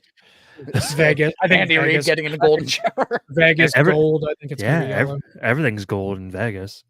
That's right. Oh, so the Niners confirmed winning. Gold. No. Yeah. Yes. No. Because see, you forgot about the golden boy, Patrick Mahomes. Oh, that's Brock right. Purdy. Everything, all that glitters is gold. Rest in peace to the dead dude from Smash Mouth. Aw. I didn't even know his name. I didn't even know his name. Rest in peace to that dead guy. So, Mike, stars in my bowl. Niners gonna win the Super Bowl. Okay, I can dig that. And that's a Smash Mouth. He just did that to our Sky. You gonna go have fun now? Yes. When I love that laugh. Bar that you kind of like avoid, but you can't help but watch. Wait, who? George Kittle. What do you mean? Why would you avoid him? Really? What? I love Yeah, Kittle. I'm confused. I love Kittle. I meant like, have you ever been around a drunk guy like that? Oh, drunk. I didn't hear you say drunk. That's what I said. Yeah, so he reminds me of that drunk guy at the bar that you avoid, but you can't help but watch. No, I am that guy. Adrian is that guy. That's why I'm like, I don't understand. That's why you didn't get it, because Adrian, Adrian blacks out by the time that guy's around. Dude, I would be the drunk guy. I would be the drunk guy, the first one to walk up to Kittle and be like, "Dude, you're fucking awesome, dude."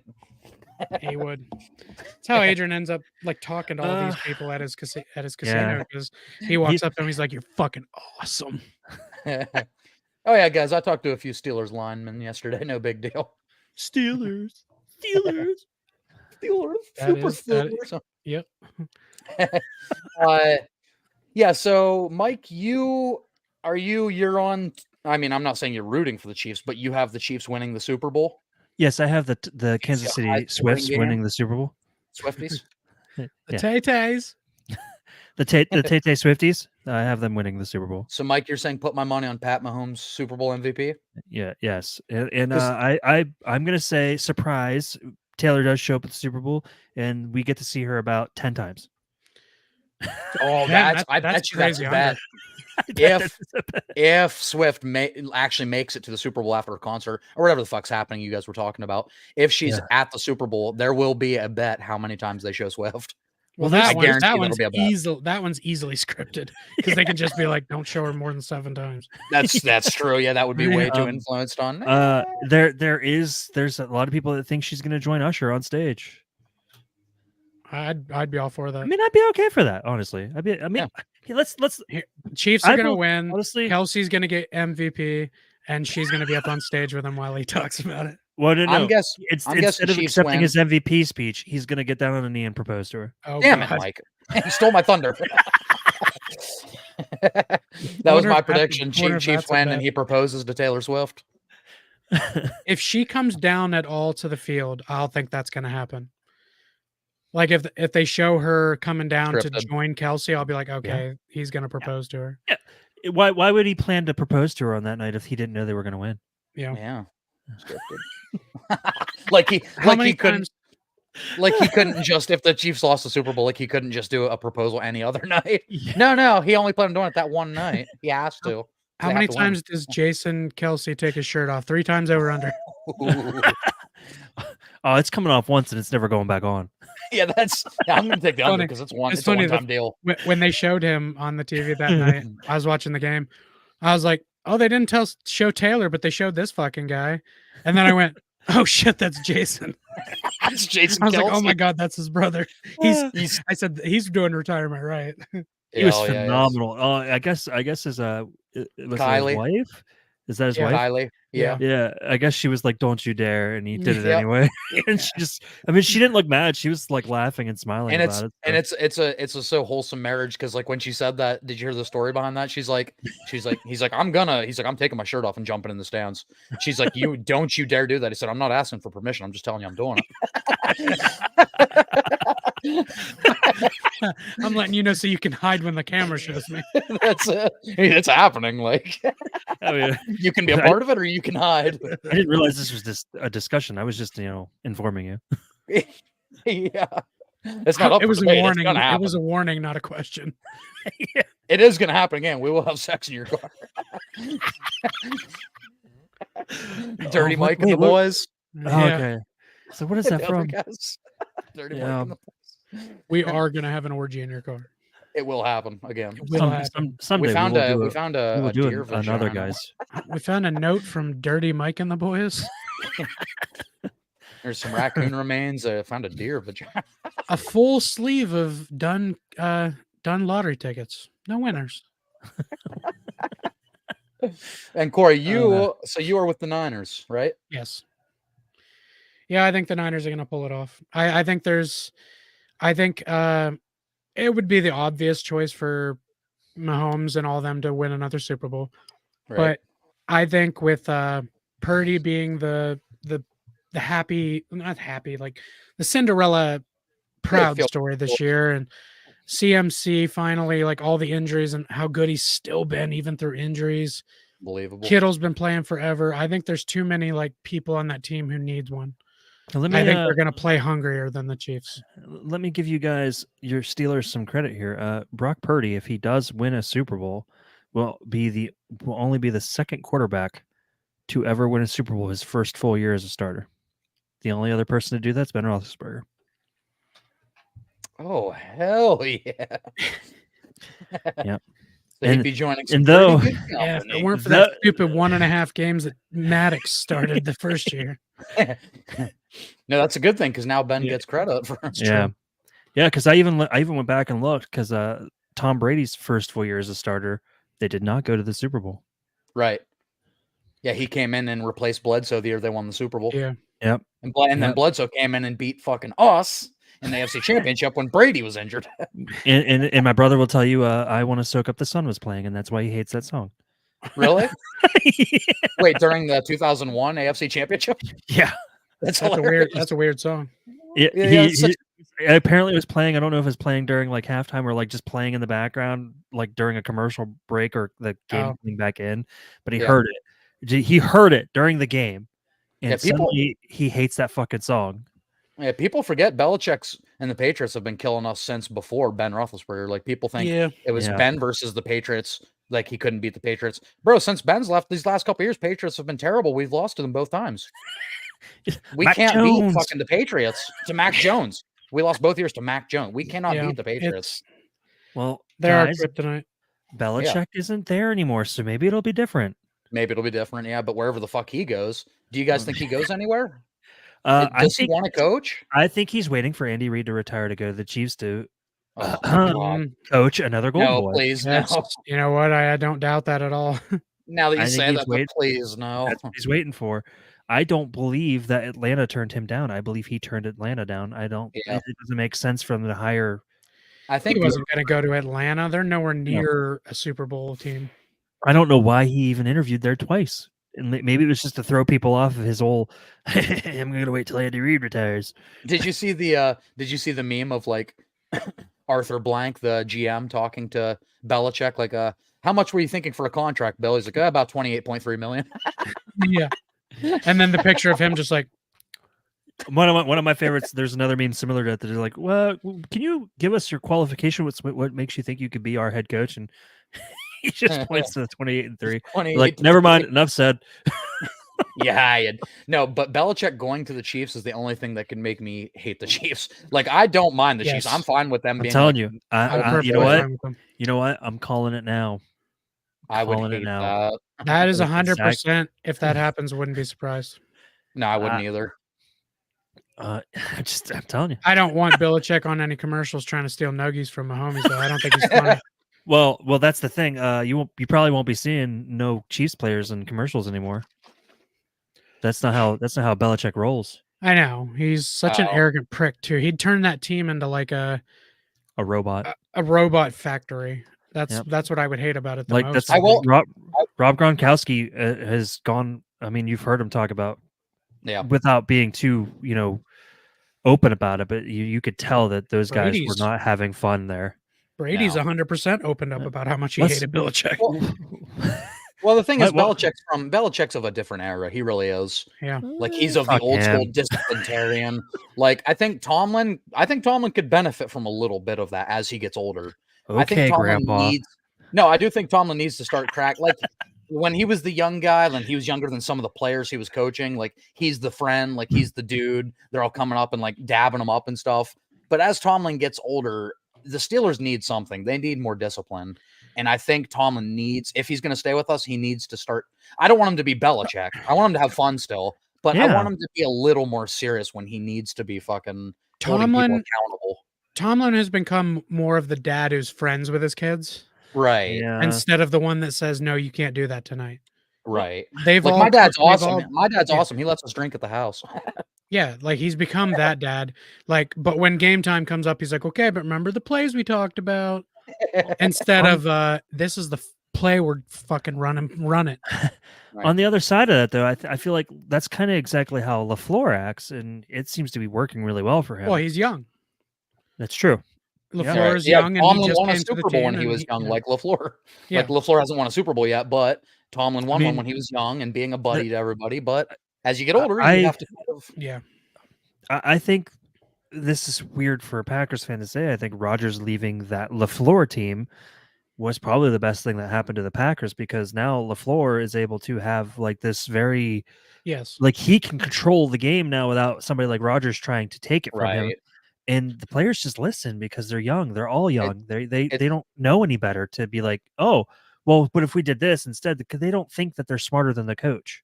It's like any coach that has to, unfortunately, coach LeBron. Like, I love LeBron, but that coach is fucking on pins and needles, because what LeBron says kind of goes. It doesn't. I think that's how it is with any veteran, especially like a quarterback. Brady, any veteran quarterback you get, like your coach. You're kind of, if you're the head coach, you're not really. You're kind of the assistant. Especially when you're a young guy, like you're not Belichick. You're a young guy coming into Rodgers. Like, Rodgers is the man. Like, I guarantee, I know that they had to have had problems, and there's got to be a reason Rodgers wanted out of there. Can you imagine the power struggle if Belichick does go to the Chiefs and Mahomes is like trying to manage the team, and Belichick doesn't deal with that very well? Right. That's the only reason that's the only thing that would make me think the Chiefs won't take him. Because Mahomes is doing his thing there now. He's kind of in charge. Let's just get somebody like Andy Reid. Great coach. Amazing Hall of Fame coach. Oh, I love Andy Reid. But Andy Reid is very open to ad-lib. He's very nice.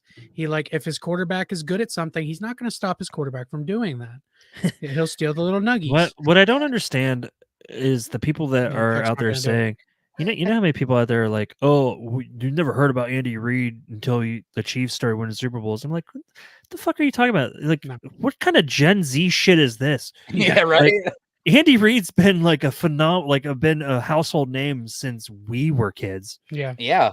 Since fucking what, wasn't he Mike Holmgren's assistant? Yeah, he was the offensive coordinator for the Packers when Favre won a Super Bowl. People knew him then. He got the rest of his rings in Kansas City, and he took the Eagles. Philly, right? He took the Eagles to the Super Bowl. Like, this guy is not he's been considered one of the best coaches in NFL history. Corey T.O. agrees with you. Fucking McNabb getting shape. Bro, that was pretty sad. T.O. went in with a broken ankle and got 117 yards and 2 touchdowns. T.O. had a broken fucking leg. Yeah, and McNabb was the one tired at the end. T.O.'s like, "Are you fucking kidding me?" I mean, I'm literally playing with a broken leg, and you're hungover. Get the fuck over. T.O. was definitely that cocky, arrogant son of a bitch, but I mean, he backed it up. He could ball. Play. He backed it up every game. I was just like Randy Moss before he got a weird attitude adjustment, and he's not like that anymore. It was weird. Yeah, but for a long time, Moss was like that too. Yeah, Yeah, Randy Moss. yeah. Randy Moss came. I mean, Jesus. Randy Moss I love moved his the Packers accent. fans, so I mean that happened. That is a vile, disgusting act by Randy Moss. I still remember that call. I'm like, dude, it's not that bad. Shut up. No, Like, I mean, he's acting like he showed his bare ass to the fans. yeah, I Like, mean, he didn't even actually pull his pants down. Like, right? Like that's the no, disgusting thing I've ever seen. not Okay, maybe not in, old white dude. maybe not in today's NFL, but do you remember when like you couldn't even celebrate in the NFL for a little bit there? Yeah, it Yeah. was annoying. During that time, it definitely would not have been tolerated. No, for My sure. favorite, Yeah. my favorite Randy Moss one was when he pulled the the Sharpie out of his pocket and sent the ball. That was To. Oh, that was Tio. Yeah. Okay. Yeah, it was To. Okay, my favorite Randy Moss then was the popcorn. That was Randy Moss, right? No, That that's was Tio. Tio. Tio had all the celebrations.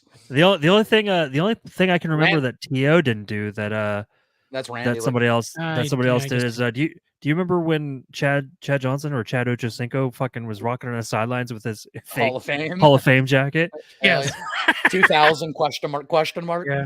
Did you ever see Chad Johnson and Belichick talking that pregame one time? Belichick telling him the double team's coming. He's like, Z-double-8-5. That's our call. We'll double team you all day. He's like, come on, coach. he's like, yeah, all day. You're not going anywhere. It's weird to see Belichick with actually some personality. Like I think Belichick just hates the fucking media. I think that's what it is. Like when Belichick's talking to some players and shit, like on the sidelines, like you see them cracking up and like laughing and smiling. I think he just hates talking to the media, and he is kind of an asshole when it comes to coaching his team. It's so clear when he's doing interviews, he hates the media. Hates every He's like moment Marshawn of it. Lynch. Yeah, but to an old grumpy man degree of Marshawn. Yeah, he hates it. Marshawn made a joke out of it. Belichick does not.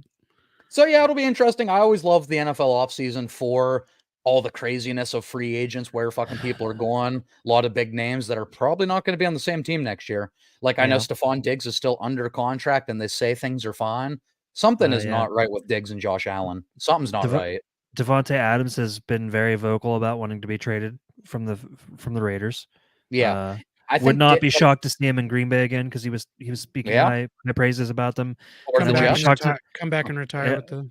And I wouldn't be shocked to see him in a Jets uniform to play with Rodgers again. And Mike, let's be honest. Rodgers didn't leave because LaFleur. He left to get away from San Fran. No, I don't. I mean, I don't know. I don't know, man. There had to have been something there because there's just something with Rodgers is probably going to get away from San Fran and he'll make the Super Bowl next year and it'll be the Niners and he'll be like, shit. That would be good. He's like, my kryptonite. That would be scripted. I could see that happening. Or if it's a Packers or Packers Jets Super Bowl. Come on, you can't tell me that wouldn't be scripted. Corey, let's ask real quick. Corey, if next year's Packers Jets Super Bowl, do you think it's scripted? No. Okay. Figured I'd ask. That's just how life went. That's just how it played out. Jets 49ers Super Bowl scripted. Corey, what if every single Packer goes to the Jets next year? Well, that's scripted. I mean that almost happened already. I just wanted to get the bar of where Corey will say scripted.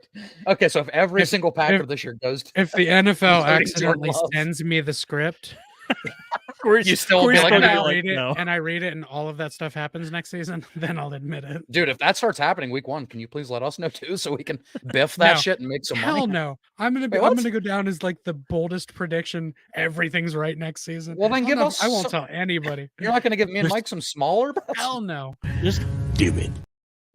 I'll show you guys the script after the season ends. Son of a bitch. Appreciate it. That's fucked up. Can you at least tell me? Can you at least tell me if the Packers are going to make the Super Bowl? Mike's I just have to know. No, you can't tell you that. I just don't want to waste my time watching the season. I'll predict it. Oh, okay. Yeah, but for the record, the Super Bowl this year, I'm also rolling with the Niners. For the record, it's very hard to pick against the Chiefs, and I could totally see them winning. But the last time these two teams played, the Chiefs had Tyreek Hill. The Niners didn't have Brock Purdy. They didn't have Christian McCaffrey.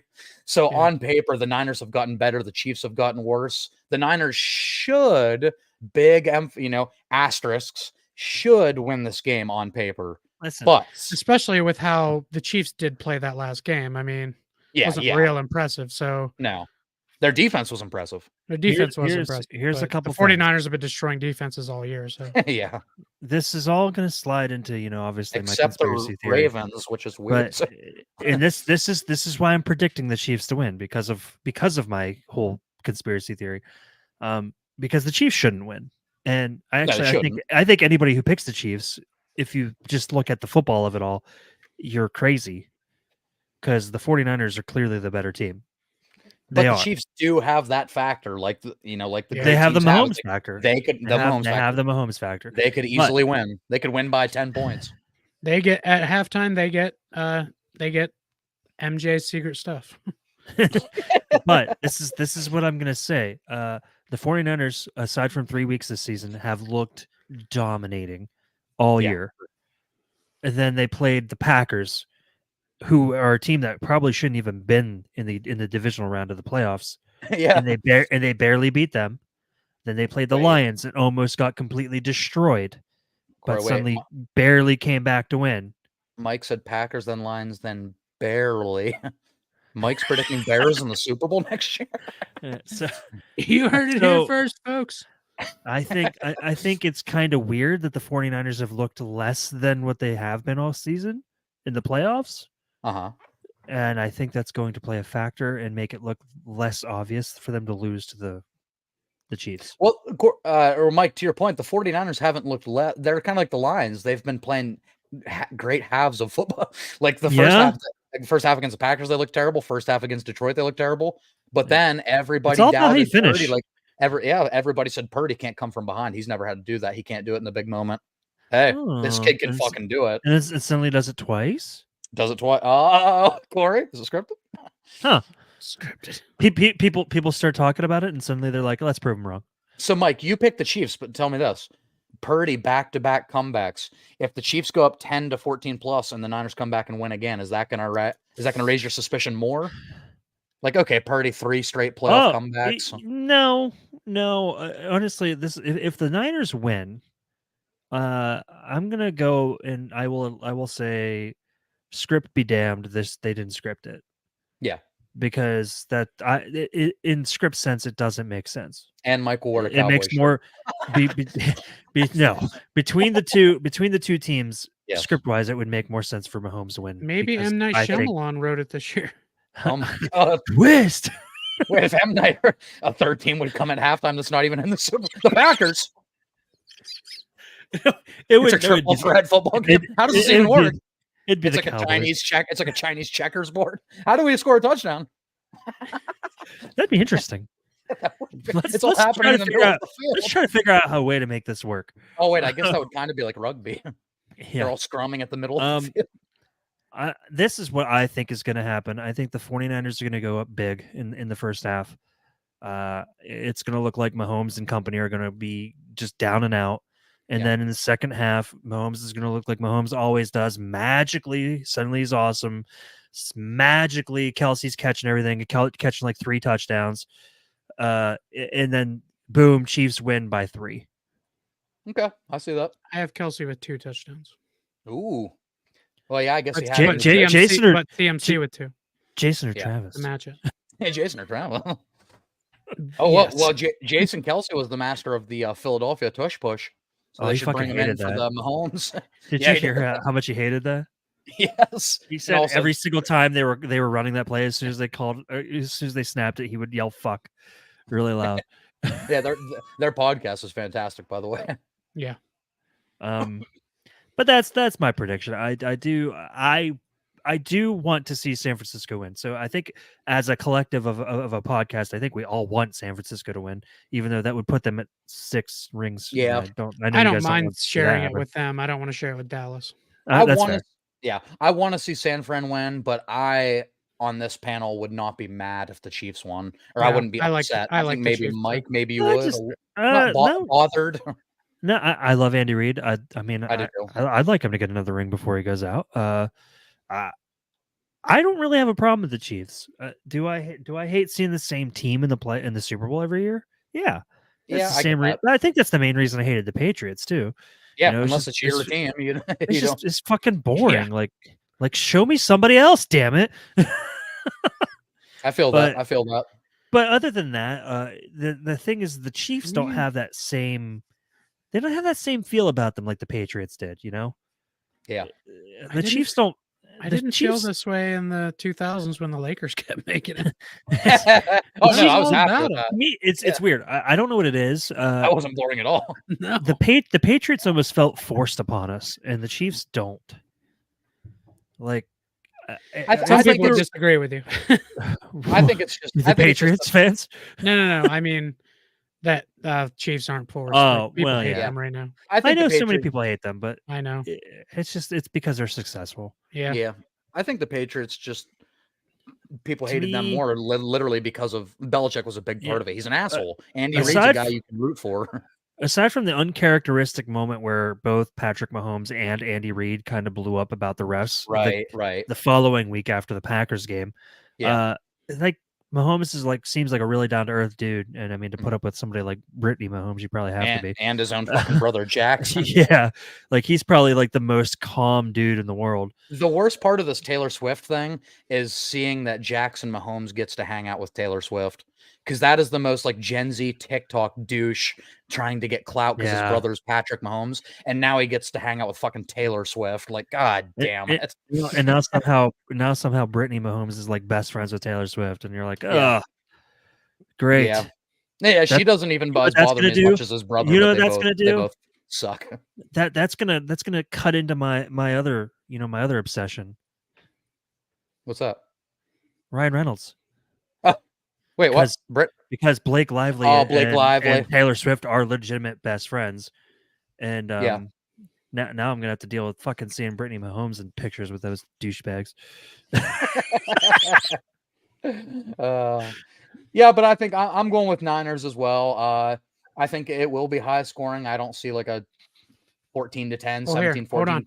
Before you Ah. get too far into that, Yeah. I was going to throw at you. I think all three of us should pick what we think the final score is going to be. Oh, okay. Well, Mike already. Well, he didn't say a score though. He said Chiefs by 3, but I'm gonna say 34-31.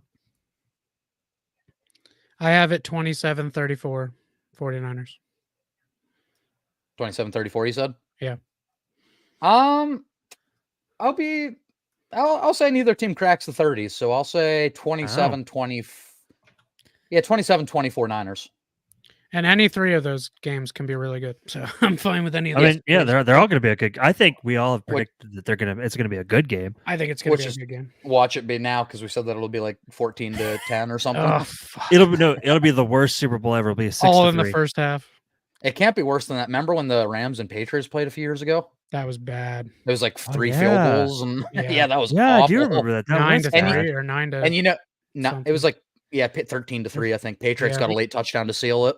That's one of those moments where I didn't believe the NFL was scripted because I'm like, really? But do you know what that? How many people That's- probably turned the game off? That seems like a year that went against the script because that was the year the Rams got away with pass interference. That could have been Oh, Brady yeah. versus Breeze in the Super Bowl. Heck, yeah. It should have maybe, been. Maybe the scriptwriters were yelling at those refs afterwards. They're like, "You motherfuckers! Well, the problem You with fucked it up." the problem with a script is, and if it was scripted, you're still playing football. So Yeah. just because you script something out doesn't mean that's what's going to end up happening.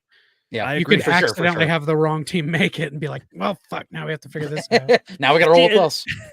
And that's it. Maybe that's what happened. Maybe the Ravens were supposed to make it, but it just didn't turn out that way. Maybe Zay. You see, like a thing like Zay Flowers fumbling at the goal line, you can't control Yeah. that. Like No. that was a Yeah, good defensive play. You can't So script that. as close to the line as it was too. yeah, like- yeah. That was So maybe complete freak that's what I'm saying. accident. Maybe the Ravens were supposed to win. That got fucked up. Yeah. Because the Maybe. 49ers still won. And then guys, we'll finish it with we're gonna get off here, but let's just real quick give quick thoughts. We'll start with Mike since me and Court are both Steelers fans. Mike, you are the sole Packers fan. What do you see Yeah. for your team next year? Like, what are you expecting Oh, Jesus. based off what they did this year? Like, what would you be happy with? Like, what do you think? Just a So quick. based off a strength of schedule, I think They Lions are gonna have overachieved this year, right? for sure. Yeah, for sure. I mean, you remember at the beginning of the season, I thought they were going to go 6-11. Big container. Um, I'm a hypocrite. I don't remember if that's my exact prediction, but I'm pretty sure I said 6-11. Oh yeah, you did say something like that. So yeah, for me, they overachieved. They exceeded Yeah. expectations. I think with just about everyone. Nobody expected him to make the playoffs. Nobody expected Jordan Love to look like a third Hall of Fame quarterback for the Packers MVP in candidate. 30 fucking years. Yeah. And you know what? He's not even on the ballot. He's not even in the four. He's not even one of the four options, Yeah, which is I don't know about crazy that. to That's me. crazy. Like if it weren't for him, I don't think the Packers make it to the playoffs. No, for Like, sure. If you give the Packers like an average quarterback, they're gonna Yeah. finish like probably 7-10. Give Green Bay Kenny Pickett and see what happens. Oh God, they're 3-14. They're -5. But with how amazing Jordan Love looked, and the fact that he does stay in the pocket and all that stuff that I said earlier, and Another how year young, of those receivers growing. how That's young exciting. how young this team looks, and how those receivers are finally like the chemistry between them and Love, how it looks now. Like even Christian Watson is starting to look like the draft pick that we asked for. Yeah. And that defense, if with the right coordinator, because they started to look good towards the end of the season. With the right coordinator, I think that defense can be amazing.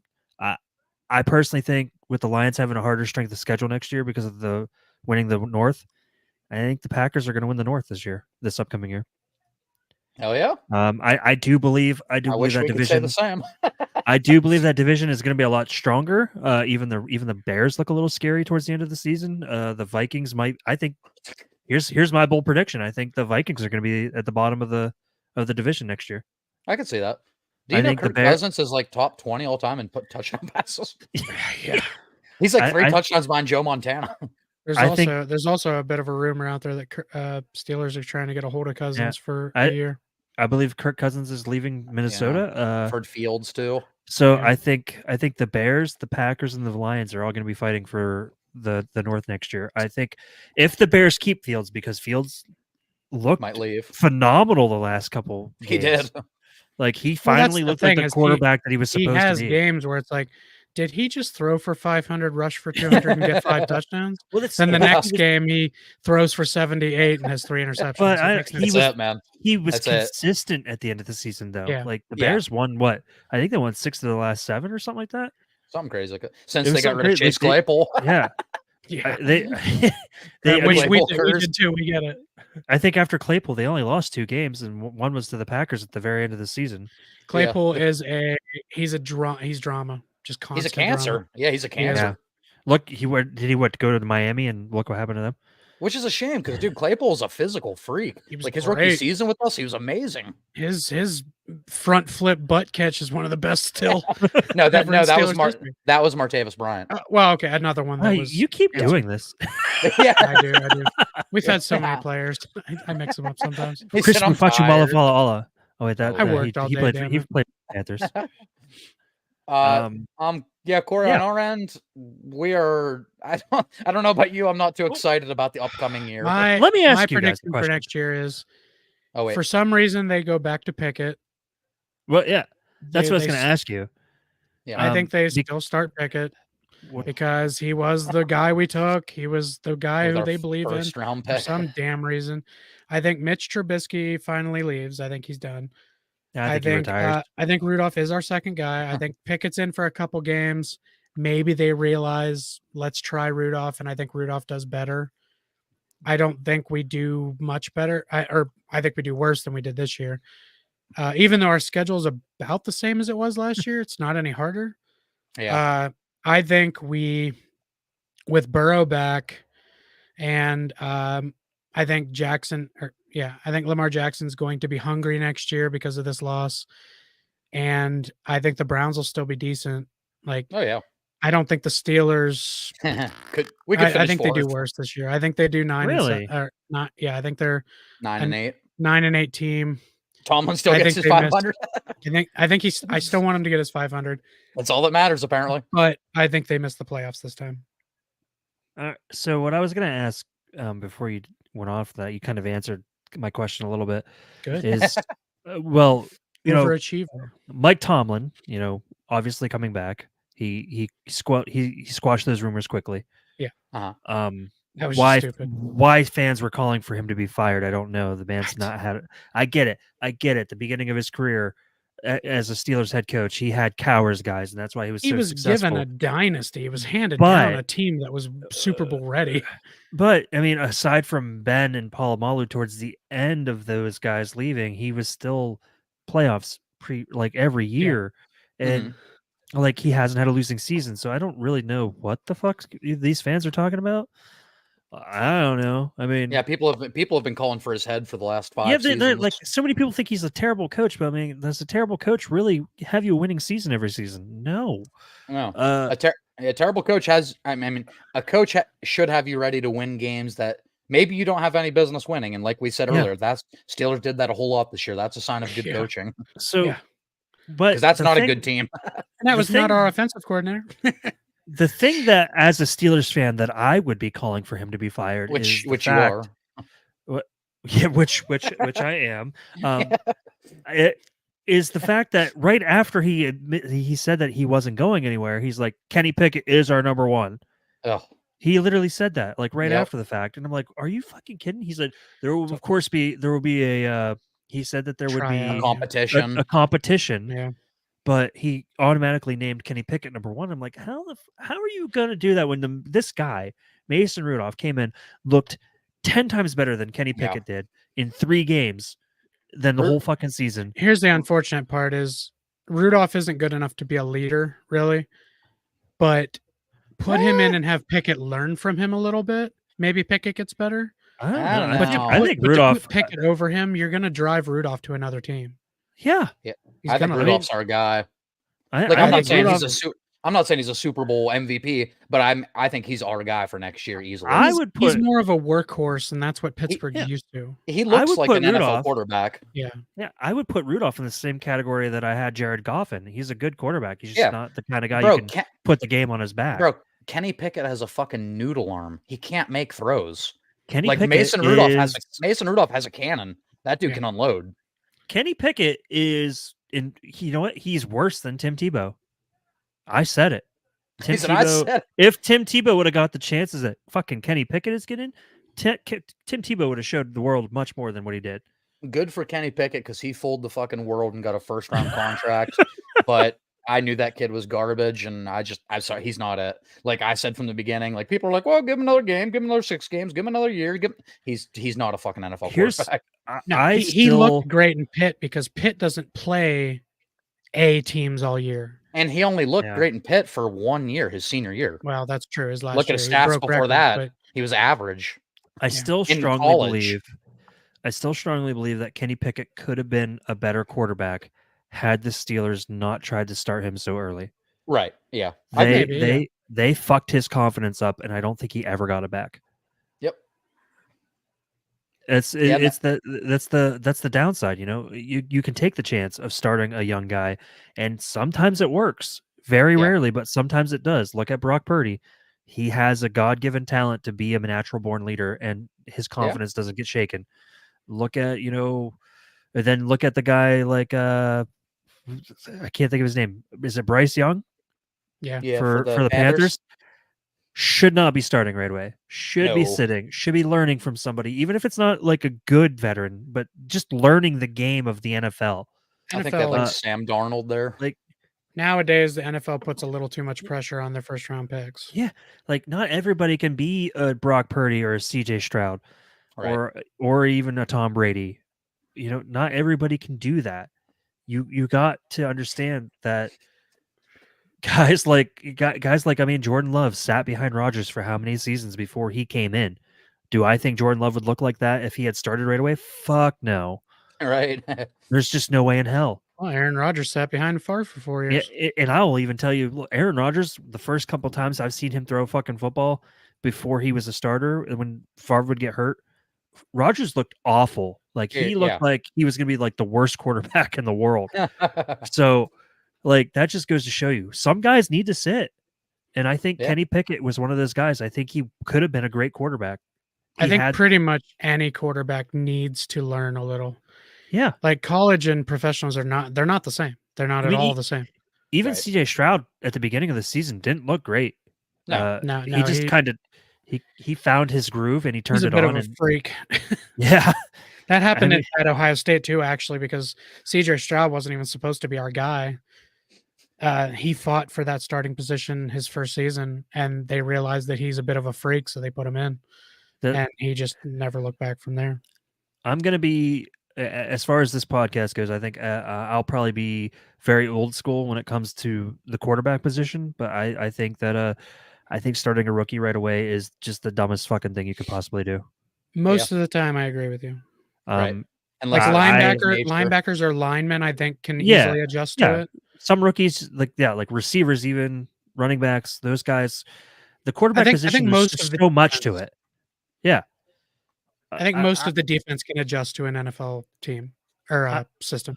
Honestly, I think the quarterback position is really the one that is so difficult to go from the college level to the professional level. See, Tomlin recognized, like, Tomlin had pressure from the team to play Joey Porter Jr. week 1. Yeah. And Tomlin recognized he wasn't ready yet. Yeah. Tomlin let Porter sit a few weeks. Like, he would have him in there for some snaps, but Porter wasn't our starting corner until, like, what, week 6, 7? Something like that. Late. And that was because someone got injured because, like, he wasn't ready. And Tomlin recognized, like, this kid is fucking good, but he's not our starter day 1. And that's fine. I do believe that it was pressure from the fans to bench Trubisky and start Pickett last season. For sure. And I don't know how many people, Tyler, that I argued with that said, don't do that. You're going to ruin this kid. And I mean, I'm not right very often when it comes to those things, but I fucking nailed that one. He's not. Well, I would contend you kind of nailed it because I don't think there's anything there to save. I don't think the talent's there. So I don't think if you set him, he's going to be great. I blindly believed in him the first season, and then I gave up. Yeah. I don't know. When I watch Pickett try to throw a 7-yard pass, well, we don't even know. We don't know because they didn't sit him. We don't know what could have been. Right. Well, yeah, we'll never know. There was nobody. Trubisky was not the guy to sit behind, though. Like, to be fair to Pickett, I don't think there was anybody to sit. They should have convinced Ben to play one more season. Is what they should have did. Yeah, I think Ben even talked about it. Yeah, he did. Like, he did consider coming back. I think Ben needed to leave when he did. Yeah, his last 8 more years. His last season was not good. It was not great. Yeah, he could literally only throw slants. Like, his arm was shot. Every time he tried to throw it long, it was way over or way under. So every time he went to go throw it long, what happened to you, Adrian? What? He wanted you to play My Eyes again. Oh, fuck. I'm not even on the right part. Damn it, Mike. You can't just set me up like that when I'm not paying attention. That's what I did. Yeah. We could just edit that stuff beforehand, right? Exactly. Yeah, we can totally edit all this out. Oh, wait. All right. Oh, are you guys ready to wrap this bitch up? Wrap up another wonderful season? Yeah. Yeah. He said, yeah. Well, guys, I think we discovered as far as our teams, they're going in 2 different directions. Mike, I'm happy for your future. Thanks. We'll see if the Steelers see you guys in 10 years. It's why the NFC North hates us. But I'm just hoping for a good game. I don't care who wins. I just want to see a good back and forth. I want to see a fucking exciting game. I don't want to see a boring ass Super Bowl. Yeah. That's the worst. It's okay. The commercials will make up for it. That's true. There should be some good commercials. And I'm excited for Usher. I think he's good. I think he's hot. So I think he's going to take that stage and kill it. Usher's so hot right now. I like his music. His beady little eyes. He is not hot right now. He was hot like 10 years ago or 20 years ago. But so you know what? You guys are misunderstanding what I meant by hot. I meant like his music. He's gonna sing. It's getting hot in here. Wait, is that Nelly? Pretty sure that was DMX. It's time to play another round of Is That Racist? Racist question mark? Good idea. I was getting Nelly and Usher songs mixed up. Oh yeah, that's understandable. Who's the guy that? You legitimately just got that mixed up? Yeah, no, I wasn't. Oh doing shit! that. I thought you were making a joke. When I did that, I was like, oh wait, is that Nelly? I literally. What the hell did you just say? That's Chris Tucker talking to you right now. What I said was. Or is that Eddie Murphy? I'm sorry. I think that's Denzel. All right, guys, this is probably a good place as any to end it. Thank you for watching now. Thank you for watching in the future. Be sure to leave some comments. Let us know how you think the Super Bowl is going to play out. Let us know who your team is. Tim, we know you're a Niners guy. We're rooting for you. Let us know your team is. What? God damn it, Mike. God. I was just saying, let us know if you think the NFL is scripted. Hey, let us know if you think the NFL is scripted. Seriously, let us know. Let us know. Mike's Join like, my seriously. cult. Mike's like, seriously, Join. because I want to talk to you about something. So. I have some things and some pamphlets that you would like that you should receive. I have some pamphlets. Knocking door to door. Hello, have you accepted that the NFL is scripted into your heart?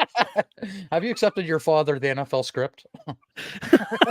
Do you have minutes to talk about the NFL and how it's scripted? Yeah, but you'd have to houses would be like, fuck yeah, come in, you want a beer? That's true. Yeah, It's I all would bullshit. I would definitely be more welcome than. Oh yeah. Oh yeah. You'd be drunk by noon. You're like, this was a bad idea. I'd be walking down the street like, oh, just tell me the NFL is scripted. The next guy be like, I don't know what you said, but come in, have a beer. I'd be talking to a rock on the sitting on the fucking street corner. All right, guys. That is going to do it for our grand finale of the NFL season. Thank you so much for being here. Like I said, leave comments. Let us know who your team is. Let us know what you're excited for your team next year. How far you think they'll go, improvements, players you think they'll lose, free agents you think they might pick up. And hopefully you all just have a fucking kick-ass Super Bowl, friends, family, food, all that good stuff. That's really the secret best part of the Super Bowl is just being around people having great food. Only reason I care about it. Just the food. I don't care about the people. Yeah, exactly. Not even the people. I hope they don't show up. Then I have Yeah, leftovers. exactly. If I could substitute people for more food, I would do it. Absolutely. I do usually. I eat my feelings. I was just gonna say my doctor says I eat more feelings. All right, guys. I'm not going to do all the plugs. You can catch us here on YouTube. Obviously, you're watching this. Consider subscribing. We talk about more than football. Believe it or not, we're actually a pop culture podcast. I guess sports kind of falls in that umbrella, but we talk more about movies, TV shows, video games on a normal basis. So check us out on YouTube, Culture Shock Podcast. Obviously, you're here right now. So why not hit subscribe, hit like, leave a comment. We upload new episodes every Wednesday and Saturday of our backlog of episodes. If you want remembers. Hey, I took a week off, okay? I'm responsible for our social media upload. Give me a week off, damn it.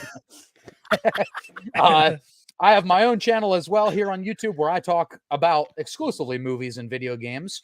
Baker Reviews. Thank you, Mike. That is Baker Reviews on YouTube. So you can check that out if you want to see any of my personal opinions. I just got done with my top 10 best horror movies of last year.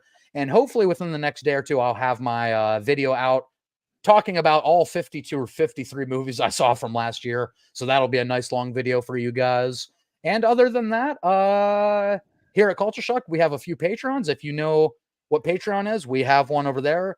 Patreon.com/Culture Shock Podcast. For as little as $1, you can get in the ground floor, help support our podcast, help us do new formats that we want to implement in 2024, like movie commentaries. Oh, yeah. It's coming. Yeah, so for the $5 tier, you can check out. We usually do like a bad movie once a month. We let our patrons vote on. We just did Dungeons and Dragons 2000. that was a lot of fun, I guess. Talking about it was. We are working on picking a rom-com for our bad movie next month. Correct? Yes. Yeah. And I love how I always say I'm never going to do plugs on these live streams, and I continue to do. I was going to mention it when you were done. Corey, Reviews. Mike, that was worse. God damn it, D. God damn it, D. You're so goddamn late. Your timing is so bad. Not that he's ever had one, like an orgasm. Corey, do you want to do the other socials, or are we just calling it a night? Yeah, I can do them. All right, where else can they find us on the wonderful world of social media? And by wonderful, I mean toxic. Very toxic, and I'm here for it. I'll get on there and argue with all of you. And if you'd like to get on there and argue with me about how the NFL's not scripted, I was going to say, if you guys want to immediately, called... I was just going to say, if you guys want to immediately trigger Corey to get him into an argument, scripted sports or the MCU's garbage. Oh my God. There you go. We almost made it 2 hours without that coming up. Yeah, Corey, where can they do that? On Facebook, it's Culture Shock Podcast. On Instagram, it's Culture Shock 21. On TikTok, we're CS Podcast 21. And on Twitter, X, where I spend a lot of my time, it's also CS Podcast 21. Come on over there and let me know what you think about the NFL season. Are you happy about the teams that are in? Are you even going to watch? Who do you think's going to win? And give me a score. I'd like to know who's the closest. I don't have any prizes for you, but I'd like to know who the closest is. Well, Corey, you already know the score because of your script. No, that's next year. That's next year. Oh, that's next year. Yeah. We do have a prize for them. It's called Culture Shocked, a podcast. Go listen to it. That's your prize for getting it right and getting it wrong. Everybody wins. We have like 140 episodes now. Go pick whatever you like.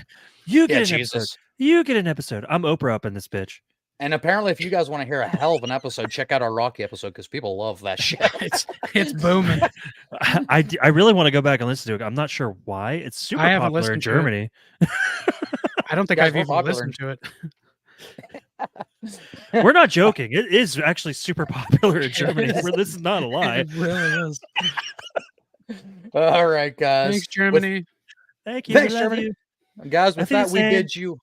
God damn it, guys. Can we leave? I just want to get out of this box, okay? Nah.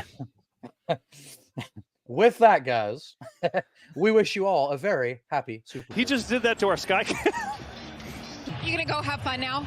Yes.